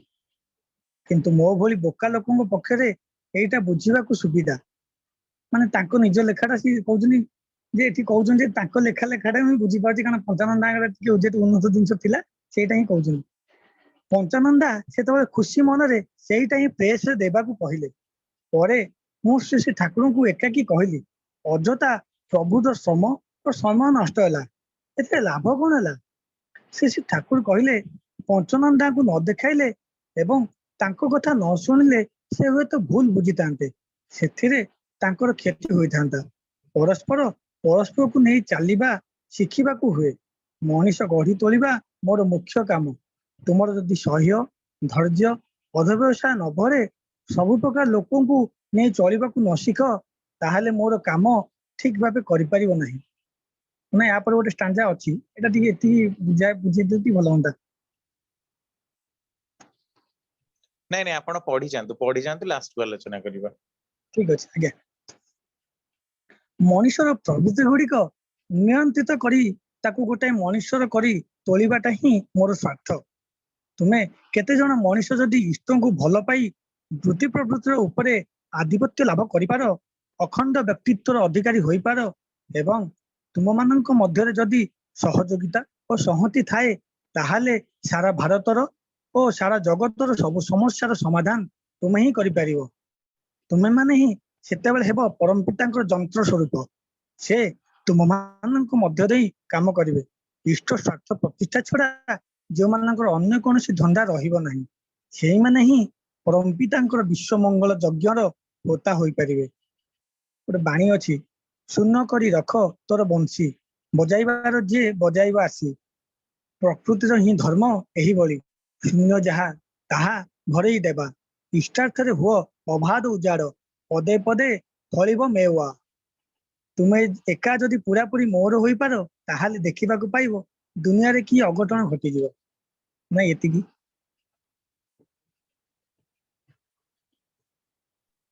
ନାଇଁ ମାନେ ଘଟଣାଟା ଦେଖନ୍ତୁ କେତେ ମାନେ ଶିକ୍ଷଣୀୟ। ଆମେ ଟିକେ ପୂର୍ବରୁ ଆଲୋଚନା କରୁଥିଲେ ନା, ଟ୍ୟାକ୍ଟଫୁଲି ହ୍ୟାଣ୍ଡେଲ, କୁଶଳ କୌଶଳୀ ହବା, ଯୋଉଟା କି ଆମେ ଜାଣୁନା। ଆମେ ମହାଭାରତରେ ଦେଖିଛୁ ଶ୍ରୀକୃଷ୍ଣଙ୍କୁ ମାନେ କୁଟ କପଟି କହି କେତେ କଥା କୁହାଯାଇଛି, କିନ୍ତୁ ତାଙ୍କର ଯୋଉ ପ୍ରକାର ହ୍ୟାଣ୍ଡେଲ କରିବାର କ୍ୟାପାସିଟି ଏତେ ଏତେ ବଡ, ମାନେ ସବୁ ଲୋକମାନଙ୍କୁ ସେଇଟା ଦେଖିଲେ ଭାରି ବିସ୍ମିତ ହବାକୁ ପଡେ ଯଦି ଆମେ ସେଇ ଲାଇଟ ରେ ବିଚାର କରୁ। ସେମିତି ଆପଣ ରାମାୟଣର କଥା ବି ଦେଖନ୍ତୁ, ରାମଚନ୍ଦ୍ରଙ୍କର କଥା, ଆପଣ ଠାକୁରଙ୍କର କଥାଟା ବି ଏଇଟା ଦେଖନ୍ତୁ ଯେ ପ୍ରଫୁଲ୍ଲତାଙ୍କୁ କୁହାଯାଇଥିଲା ଯେ ନାନା ପ୍ରସଙ୍ଗେ 4 ଖଣ୍ଡ ଯୋଉ ଆମର ଗ୍ରନ୍ଥ ରହିଛି ତାର ସୂଚୀପତ୍ର କରିବା ପାଇଁ କି ସେ ତାଙ୍କର କରିଦେଲେ। ତାପରେ ପଞ୍ଚାନନ୍ଦା ଯେହେତୁ ଲିଟରେଚର ଡିଭିଜନ ହେଡ ରେ ଥିଲେ, ସିଏ ଗୋଟେ ପ୍ରକାର ନିର୍ଦ୍ଦେଶ ଦେଲେ, କାରଣ କେଷ୍ଟ ତାଙ୍କର ଆସିଷ୍ଟାଣ୍ଟ ରୂପରେ ପ୍ରଫୁଲ୍ଲତା ଆସିଥିଲା ଆଶ୍ରମକୁ ଲେଖା ପଢା କରିବା ପାଇଁ, ମାନେ ବାଣୀ ଯାହା ସବୁ ଡକାଯିବ ତାକୁ ଲେଖା ହବ। ତାପରେ କଣ ହେଇଛି 1920 ମସିହାର କଥା, ସବୁଠୁ ଆଗରେ ଏଇ କଥା ପ୍ରସଙ୍ଗେ ନାନା ମାନେ ପ୍ରସଙ୍ଗେ ଆପଣଙ୍କର ସତ୍ୟାନୁସରଣ, ନାରୀ ନୀତି, ଏଇ 4ଟା ହିଁ ପ୍ରଥମେ ଥିଲା। ତାପରେ ଅଲଗା ବହି ଗୁଡାକ ପର ସମୟରେ ବାଣୀ ଗୁଡାକ ଆସିଛି। ତେଣୁ ତାକୁ ଯେତେବେଳେ ସୂଚୀପତ୍ର କରିବାକୁ କୁହାଗଲା, ପଞ୍ଚାନନ୍ଦା ତାକୁ ଅଲଗା ପ୍ରକାର କରିବାକୁ କହିଲେ। ଠାକୁର କହିଲେ ତୁ 2 ପ୍ରକାର ସୂଚୀ ହିଁ ରଖ। 2 ଜଣ ଯାକ ଯେତେବେଳେ ଆସିଲେ ଠାକୁରଙ୍କ ପାଖକୁ, ଠାକୁର କେତେ ସୁନ୍ଦର ଭାବରେ କହୁଛନ୍ତି। ଆକ୍ଚୁଆଲି ପଞ୍ଚାନନ୍ଦା ଯୋଉ ସୂଚୀପତ୍ର କରିବାର ପ୍ରଣାଳୀଟା କହିଥିଲେ ସେଇଟା ଟିକେ କ୍ଲିଷ୍ଟ ଥିଲା, ସାଧାରଣ ଲୋକଙ୍କ ପକ୍ଷରେ ତାକୁ ବୁଝିବା, ତାକୁ ଗ୍ରହଣ କରିବା ସମ୍ଭବ ନଥିଲା, ଯୋଉ ପ୍ରକାର ଆରେଞ୍ଜମେଣ୍ଟ, ଯୋଉ ପ୍ରକାର ଷ୍ଟାଇଲରେ ସେଟା ଆରେଞ୍ଜ ହେଇଥିଲା। ସେଥିପାଇଁ ପ୍ରଫୁଲ୍ଲତା ଯୋଉ ସୂଚୀପତ୍ରଟା କରିଥିଲେ ସେଟା ସହଜ ଥିଲା। ବର୍ତ୍ତମାନ ଆମେ ନାନା ପ୍ରସଙ୍ଗେ ବହିରେ ଯୋଉ ସୂଚୀପତ୍ର ପଢୁଛେ ଏଇଟା ପ୍ରଫୁଲ୍ଲତାଙ୍କର କରାଯାଇଥିବା ସୂଚୀପତ୍ର। ତେଣୁ ଯେତେବେଳେ ଦେଖିଲେ ଏଥିରେ ୟାଙ୍କର ମନଟା ଭାଙ୍ଗିଯିବ, କାହାର, ଆମର ପଞ୍ଚାନନ୍ଦାଙ୍କର ମନ ଭାଙ୍ଗିଯିବ, କାରଣ ତାଙ୍କ କଥାଟା ରହିଲାନି। ତେଣୁ ଠାକୁର ସେ 2 ଜଣ ଯାକ ଆଣିକି ଦେଖନ୍ତୁ କେତେ ସହଜ ଭାବରେ କହିଲେ ଯେ ପଞ୍ଚାନନ୍ଦା ଆପଣ ଯୋଉ ପ୍ରକାର ସୂଚୀପତ୍ର କରିବାକୁ କହିଛନ୍ତି ଏଇଟା ତ ବହୁତ ଭଲ, ୟା ସାଙ୍ଗରେ ଏଇ ପ୍ରଫୁଲ୍ଲ ଯୋଉ ସୂଚୀପତ୍ର କରିଛି ତାର କୌଣସି ତୁଳନା ନାହିଁ। ଆପଣଙ୍କର ସୂଚୀପତ୍ର ବହୁତ ଉନ୍ନତ ଲୋକଙ୍କୁ ସ୍ପର୍ଶ କଲା ଭଳି, କିନ୍ତୁ ମୋ ଭଳି ବୋକା ଲୋକଙ୍କ ପକ୍ଷରେ ଏହାକୁ ବୁଝିବା ସମ୍ଭବ ନୁହେଁ। ତାପରେ ପଞ୍ଚାନନ୍ଦା ବି ମାନିଗଲେ ପ୍ରଫୁଲ୍ଲତାଙ୍କର କଥା। ଏଠି ଦେଖନ୍ତୁ କେତେ ଟ୍ୟାକ୍ଟଫୁଲି ହ୍ୟାଣ୍ଡେଲ, ଏଟା ଟ୍ୟାକ୍ଟଫୁଲି ଏଥିପାଇଁ କି ହ୍ୟାଣ୍ଡେଲ ହେଇପାରିଲା ଯେ ଉଭୟ ପ୍ରଫୁଲ୍ଲତା ଆଉ ପଞ୍ଚାନନ୍ଦା ଶ୍ରୀ ଶ୍ରୀ ଠାକୁରଙ୍କୁ ଭଲ ପାଆନ୍ତି, ଠାକୁରଙ୍କୁ ଶ୍ରଦ୍ଧା କରନ୍ତି, ସମ୍ମାନ କରନ୍ତି। ସେଇଥିପାଇଁ ମାନେ କେହି କାହା କଥାକୁ କାଟି ପାରିବେ ନାହିଁ। ତେଣୁ ଠାକୁର ଯାହା କହିଲେ ତାକୁ ଅବିକଳ ରୂପରେ ହିଁ ପଞ୍ଚାନନ୍ଦା ଗ୍ରହଣ କରିନେଲେ। ତେଣୁ ପ୍ରଫୁଲ୍ଲତାଙ୍କ ସାଙ୍ଗରେ ତାଙ୍କର କୌଣସି ବିବାଦ ଉପୁଜିଲା ନାହିଁ। କିନ୍ତୁ ଯଦି ପ୍ରଫୁଲ୍ଲତା ମନା କରିଦେଇଥାନ୍ତେ, ନାଇଁ ମୁଁ ଏମିତି କରିପାରିବିନି, ମତେ ଠାକୁର ଏମିତି କହିଛନ୍ତି, ତମେ କଣ ଏମିତିଆ ଗୋଟେ କହୁଛ, ଏମିତି ଯଦି କହିଥାନ୍ତେ ତାହେଲେ ସେଥିରେ ପଞ୍ଚାନନ୍ଦା କ୍ଷୁବ୍ଧ ହେଇଥାନ୍ତେ, ସତ୍ସଙ୍ଗରେ ତାଙ୍କର କାମ କରିବାକୁ ବି ଆଗ୍ରହ ହେଇନଥାନ୍ତା, କାରଣ ତାଙ୍କର ଏମିତି ଫ୍ୟାମିଲି ଡିଷ୍ଟର୍ବାନ୍ସ ବହୁତ ଥିଲା। ଆଉ ଠାକୁରଙ୍କ ପ୍ରତି ବି ତାଙ୍କର ଗୋଟେ ଅଶ୍ରଦ୍ଧାର ଭାବଟା ଆସିଥାନ୍ତା, କାରଣ ଠାକୁର ମୋ ପଛରେ କେମିତି ମତେ ନ ଜଣେଇକି ପ୍ରଫୁଲ୍ଲତାଙ୍କୁ ସୂଚୀପତ୍ର କରିବାକୁ କହିଲେ। ତେଣୁ ଦେଖନ୍ତୁ ଏତେ ଗୁଡେ ସମସ୍ୟାର ସମାଧାନଟାକୁ ଠାକୁର କୋଉ ପ୍ରକାରର କରିଦେଲେ ସମାଧାନଟା, ଏଥିପାଇଁ କି କାରଣ ଭଲ ପାଇବାଟା ଇଷ୍ଟଙ୍କ ପ୍ରତି କେନ୍ଦ୍ରାୟିତ ଥିଲା। ତ ଆମେ ମାନେ ସେମିତି ଯେତେବେଳେ ଦେଖିବା କେତେବେଳେ କାହା ମୁହଁରୁ ଆମ ପ୍ରତି ଷଡଯନ୍ତ୍ର ହଉଛି କି କଣ ହଉଛି, 2 ଜଣ ଯାକୁ ସାମ୍ନା ସାମ୍ନି କରେଇକି ଆମେ କଥାରେ କ୍ଲିୟର କରିଦେବା। ଆଉ ସବୁବେଳେ ନଜର ରଖିବା, କୁଶଳ କୌଶଳୀ ହବା, ଯେମିତି କେହି କାହା ସହିତ ଆମେ ଏ ପ୍ରକାରର କୌଣସି ବ୍ୟବହାର କରିବା ନାହିଁ ଯୋଉଥିରେ କି ସେ କ୍ଷୁବ୍ଧ ହବ। ସମସ୍ତଙ୍କ ସହ ମିଶିବା, ସମସ୍ତେ ଆମକୁ ଭଲ ପାଇବେ, ସମସ୍ତେ ଆମକୁ ଶ୍ରଦ୍ଧା କରିବେ, ଏଇ ପ୍ରଚେଷ୍ଟାଟା ହିଁ ଆମର ଜୀବନ ବ୍ୟାପୀ ରହିବା ଦରକାର। ତାହେଲେ ହିଁ ଆମେ ଶତ୍ରୁ ସୃଷ୍ଟି ନ କରିକି ହିଁ ଯାଇପାରିବା। ନହେଲେ ମାନେ ଶତ୍ରୁ ଆମର ପ୍ରତି ପଦକ୍ଷେପରେ ହିଁ ଆମ ମାନଙ୍କ ପାଖରେ ଛିଡା ହେବେ। ଏଇଟା ଫାର୍ଷ୍ଟ ପଏଣ୍ଟ। ଦ୍ୱିତୀୟ ପଏଣ୍ଟ ଏଇ ଘଟଣାର ହଉଛି ଏହା ଯେ ତୁମେ ମାନେ ଯଦି କେତୋଟି ଲୋକ ଇଷ୍ଟ ବା ଆଦର୍ଶଙ୍କୁ ଭଲ ପାଇ ବୃତ୍ତି ପ୍ରବୃତ୍ତି ଉପରେ ବିଜୟ ପ୍ରାପ୍ତ କରିପାର, ତାହେଲେ ଭାରତ ଦେଶ ଜାତିର ସମସ୍ୟା ସମାଧାନ ତୁମେ ହିଁ କରିପାରିବ। ତା ମାନେ କଥାଟା ହଉଛି କଣ, ଯେ ମଣିଷ ଯେତେବେଳେ ଇଷ୍ଟ ବା ଆଦର୍ଶଙ୍କୁ ଭଲ ପାଏ, କୌଣସି ବୃହତ୍ତର ପରିପୂରଣର ଦିଗରେ ମଣିଷ ସଦାସର୍ବଦା ଧାବମାନ ଥାଏ, ସେତେବେଳେ ତା ଭିତରେ ଅସତ୍ର ପ୍ରବୃତ୍ତି ଝୁଙ୍କ ସୃଷ୍ଟି କରିପାରେ ନା। ସେ ନିଜର ଚରିତ୍ରକୁ ତର୍ଣ୍ଣ ତର୍ଣ୍ଣ କରି ବିଶ୍ଳେଷଣ କରି ସଜାଡିବା ଦିଗରେ ସଦାସର୍ବଦା ଯତ୍ନବାନ ହେଇକି ଥାଏ। ସେ ସଜାଡି ପାରେ ମଧ୍ୟ। ଆଦର୍ଶଙ୍କୁ ଭଲ ପାଇ ତାଙ୍କୁ ଯଦି ଦର୍ପଣ ହିସାବରେ, ମିରର ହିସାବରେ ରଖି ନିଜର ତ୍ରୁଟି ଗୁଡାକୁ ସଜାଡିବାକୁ ଆମେ ସଦାସର୍ବଦା ଚେଷ୍ଟିତ ହଉ, ସେଥିରେ ଦିନକୁ ଦିନ ଆମେ ହିଁ ରେକ୍ଟିଫାଏ ହଉଥିବୁ। ଏଥିରେ କେହି ଆମକୁ ଆୱାର୍ଡ ଦେବେନି, କେହି ଆମକୁ ମହାପୁରୁଷ କରିବେନି, କେହି ମହାତ୍ମା ଗାନ୍ଧୀ କହିକି ଜାତିର ପିତା କହିବେନି, କି ବିବେକାନନ୍ଦ ଶଙ୍କରାଚାର୍ଯ୍ୟଙ୍କ ଭଳି ଆମକୁ ଲୋକ ପୂଜା କରିବେନି, କିଛି ଆମେ ହବାନି। କିନ୍ତୁ ନିଜେ ଯଦି ନିଜର ଦୋଷ ତ୍ରୁଟିକୁ ଆମେ ଜାଣିପାରୁଛୁ, ଠାକୁରଙ୍କର ଏତେ ବହି ରହିଛି, ତାଙ୍କର ବାଣୀ ନିର୍ଦ୍ଦେଶ ରହିଛି, ତାଙ୍କର ଜୀବନୀ ରହିଛି, ସେଇ ଅନୁସାରେ ଆମେ ନିଜର ଜୀବନ ଚରିତ୍ରଟାକୁ ଯେତେ ପରିମାଣରେ ମାର୍ଜିତ କରି କରି କରି ଚାଲିବୁ, आमे देखिबो गोटे समय आसीबो जो समय आमर माने पूर्व जीवन आ पर जीवन रे आकाश आ पाताल फरक थिबो। एइटा ही होउची प्रकृति रे ठाकुरंकर दीक्षार अलौकिकता। ठाकुरंक जगत रे मिराकिल बोली किछि नाही।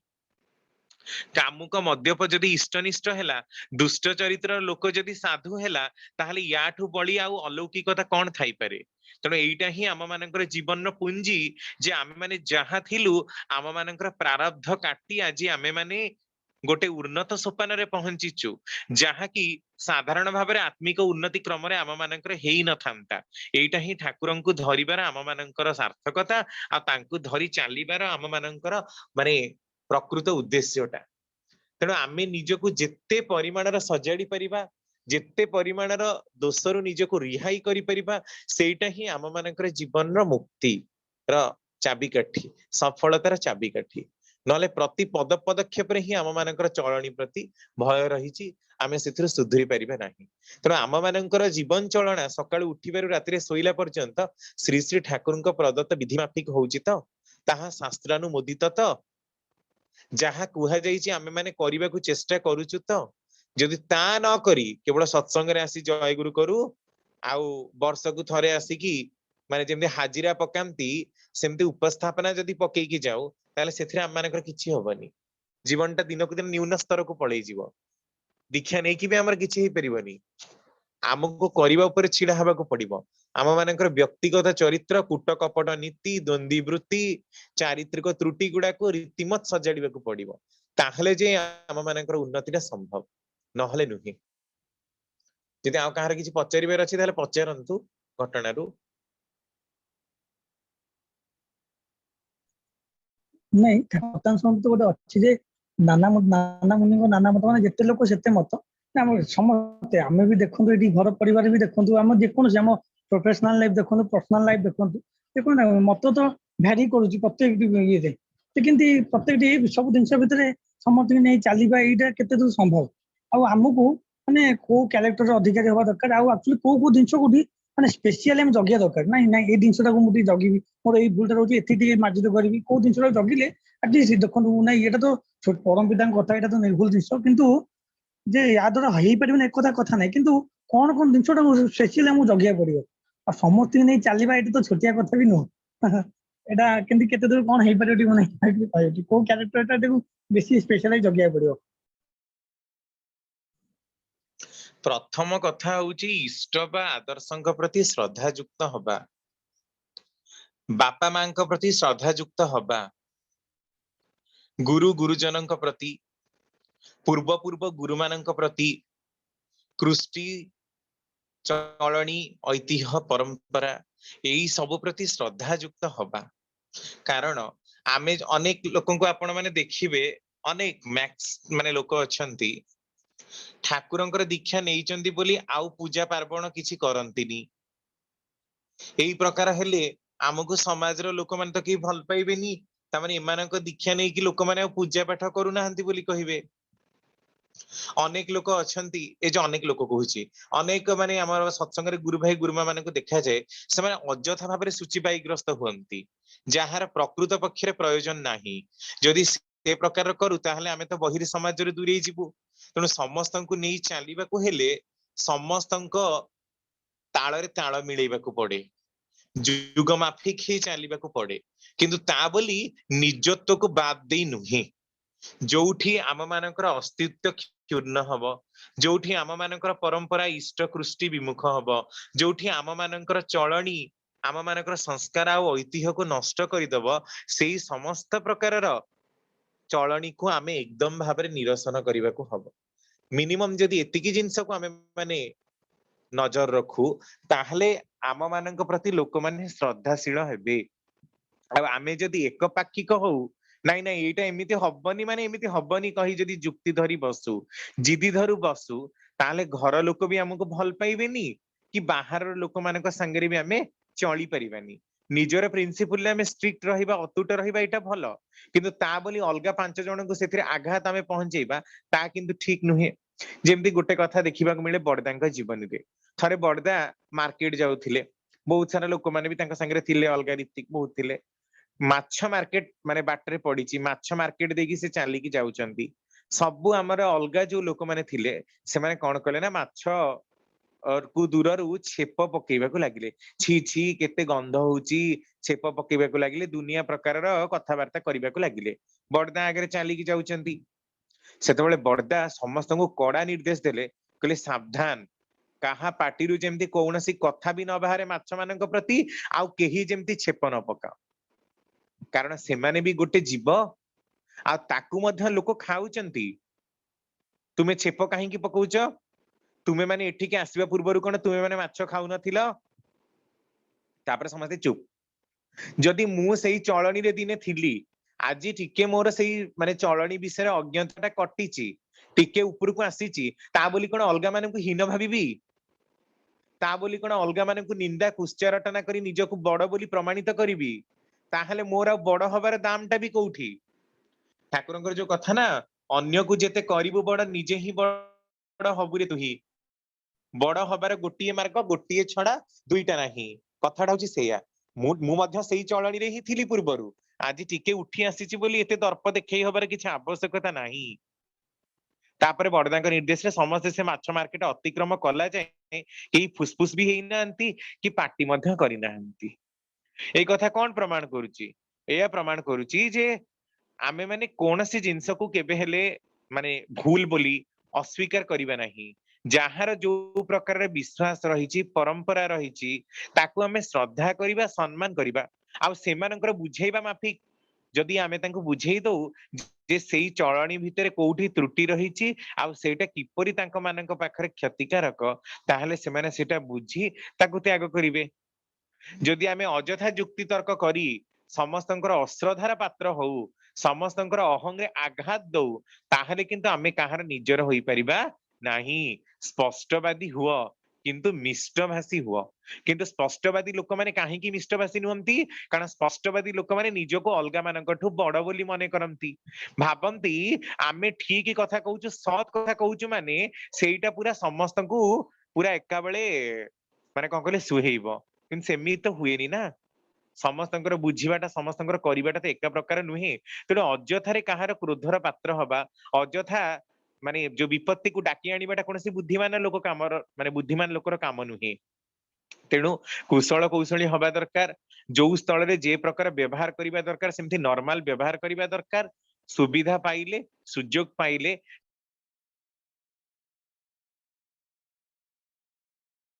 ତାକୁ ଉପଯୁକ୍ତ ଭାବରେ ନିରାକରଣ କରିବା ଦରକାର। ତାହେଲେ ଯାଇକି ହେଇପାରିବ, ନହେଲେ ହେଇପାରିବ ନାହିଁ। हेलो ହଁ हेलो भाई ହଁ ଜୟଗୁରୁ। ପ୍ରମିଳା। ଭାଇ ହଁ ଭାଇ ଜୟ। ଟାଇମ ହବ କି କହେ ପଚାରି ପାରିବି? ହଁ ପଚାରନ୍ତୁ। ଭାଇ ମୁଁ ତ ଲିମିଟେଡ ହେଇଯାଇଛି, 100 ତ କଟିଗଲା ତ ଚଳିବ। କହିଲେ ଟିକେ ଯେ ଆମେ ପୂଜା କରୁଛେ, ଅନ୍ୟ ମାନଙ୍କୁ ପୂଜା କରିବା ବନ୍ଦ କରିଦଉଛେ, ବା ମାନେ ଏଇ ସେନ୍ସରେ କହିଲେ ଯୋଉ ଯେ ସବୁ ଦେବତାଙ୍କ ସମାହାରରେ ତ ପୁରୁଷୋତ୍ତମ ଆସିଲେ, ତ ମୁଁ କଣ କରେ ନା ସରସ୍ଵତୀ ପୂଜା ହଉ କି ଗଣେଶ ପୂଜା ହଉ, ଠାକୁରଙ୍କ ପାଖରେ ପୁଷ୍ପାଞ୍ଜଳି ଅର୍ପଣ କରେ। ଇଭିନ ମୁଁ ଯଦି ମ୍ୟାରେଜ କରିଥାନ୍ତି, ହୁଏତ ଲୋକମାନେ ଦେବାଦେବୀଙ୍କ ପାଖକୁ ଯୋଉ ନେଇକି ଯାଉଛନ୍ତି ସାବିତ୍ରୀ ବ୍ରତ ପୂଜା କରିବାକୁ, ବା ଯୋଉ ଇଏ କରୁଛନ୍ତି କଣ କହିଲେ ଲକ୍ଷ୍ମୀ ପୂଜା କରୁଛନ୍ତି, ମୁଁ ତ ଲକ୍ଷ୍ମୀ ମାଙ୍କ ପାଖରେ କି ଠାକୁର ପାଖରେ ପୂଜା କରିଥାନ୍ତି। କିନ୍ତୁ ମୁଁ କହିବା କଥା ଏଇଟା କଣ ତାମାନେ ଭୁଲ କରିବାଟା? ନାଇଁ ଭୁଲ ତ ନୁହେଁ, କିନ୍ତୁ ଗୋଟେ ଉଦାହରଣ ମୁଁ ଆପଣଙ୍କୁ ଦେବି। ଥରେ ସରସ୍ଵତୀ ପୂଜା ଚାଲିଛି, ଥରେ ଗୋଟେ ଲୋକ ନାଇଁ ମାନେ ଧ୍ୱନି ଦେଇସାରିଲା ପରେ କହିବେ କି? ହ୍ୟାଲୋ।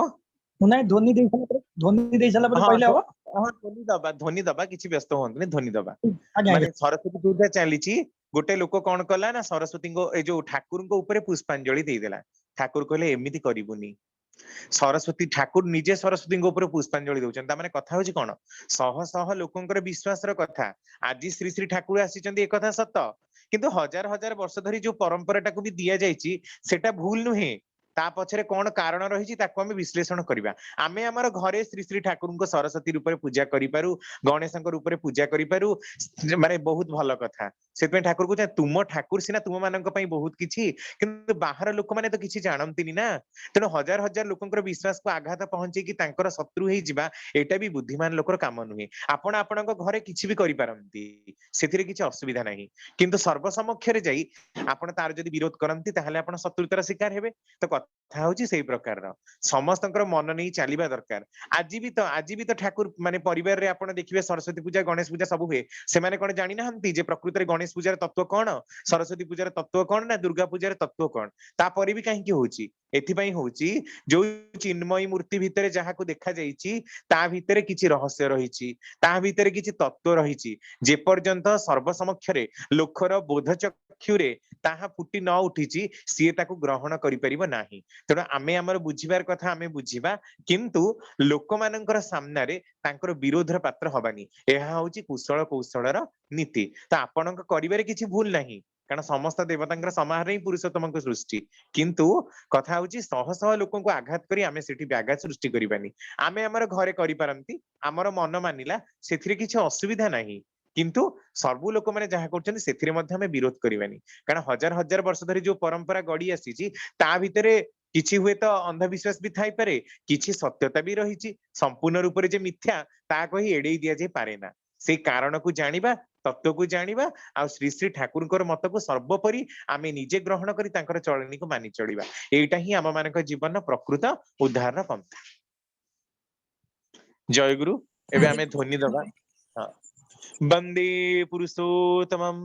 वंदे पुरुषोत्तमं परम प्रेममय परम दयाल श्री श्री ठाकुर अनुकूल चंद्र जी की जय परम आराध्या जगत जननी श्री श्री लक्ष्मी माँ की जय परम पूज्यपाद जुगाचार्य श्री श्री बड़दा की जय परम पूज्यपाद श्री श्री दादा की जय सत्संग की जय सतनाम की जय पिता माता की जय धर्म की जय आर्य कृष्टि की जय वंदे पुरुषोत्तमं वंदे आर्य पितृन् वंदे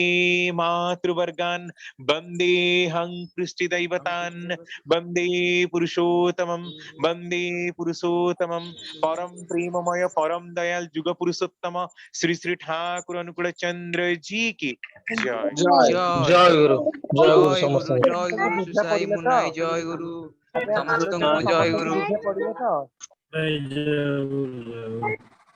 गुरु समस्तଙ୍କୁ प्रमिला जय में गुरु जो प्रश्न पचारथिले बुझी पारले ବୁଝିପାରିଲି କିନ୍ତୁ ମୋର ବି ଗୁଣ୍ଡାଇ ମାନେ ଅଛି କଣ ମୋ କହିବା କଥା ହେଲା ଯେ ମାନେ ସମାଜର ଯେତିକି ସବୁ ଏଥିକ୍ସ ମୋରାଲିଟି ସେମାନଙ୍କର ଇମୋସନ ସେଣ୍ଟିମେଣ୍ଟାଲ ଏଗୁଡାକ ଯେମିତି ହଟ୍ ନ ହୁଏ ଆମେ ସେଇ ଅନୁସାରେ ଚାଲିବା ଉଚିତ କିନ୍ତୁ ଭାଇ ମୁଁ ନା ଏ ଯୋଉ ଆଞ୍ଜୁଳି ଟେକନ୍ତିନି କୁମାର ପୂର୍ଣ୍ଣିମାକୁ ମୁଁ କେତେ ବର୍ଷ ହେଲା ବନ୍ଦ କରିସାରିଲାଣି ମୁଁ କହିଲି ଭଲ ନାରୀଟିଏ ହବା ପାଇଁ ହେଲେ ତ ଭଲ ପୁରୁଷଟିଏ ମିଳିବ ତ ଆଞ୍ଜୁଳି ଟେକିକି ସୁଯୋଗ କଲେ କଣ ଆମେ ଖରାପ ହେଇଥିବା ଭଲ ବରଟେ ମିଳିଯିବ ଏଇ ଠିକ୍ସ ରେ ମୁଁ ବନ୍ଦ କରିଦେଲି ନାଇଁ ଆପଣ ଦେଖନ୍ତୁ ନା ନାରୀର ନୀତିର ବାଣୀରେ ଠାକୁର ଯୋଉ ବ୍ରତ ଆଉ ଉପବାସରେ ସେ ଯୋଉ ବାଣ୍ଟି ଦେଇଛନ୍ତି ବ୍ରତ ଆଉ ନିୟମରେ ସେଠି କଣ କହିଛନ୍ତି ଠାକୁର କିନ୍ତୁ କୌଣସି ବ୍ରତ କାହାକୁ କିଛି ଛାଡ ନା କାହିଁକି କରାଯାଏ କଣ ପାଇଁ କରାଯାଏ ତାର କାରଣ ବୁଝ କାରଣଟା ବୁଝିଗଲି ବୋଲି କଣ ପରମ୍ପରାଟା ଛାଡିଦେବି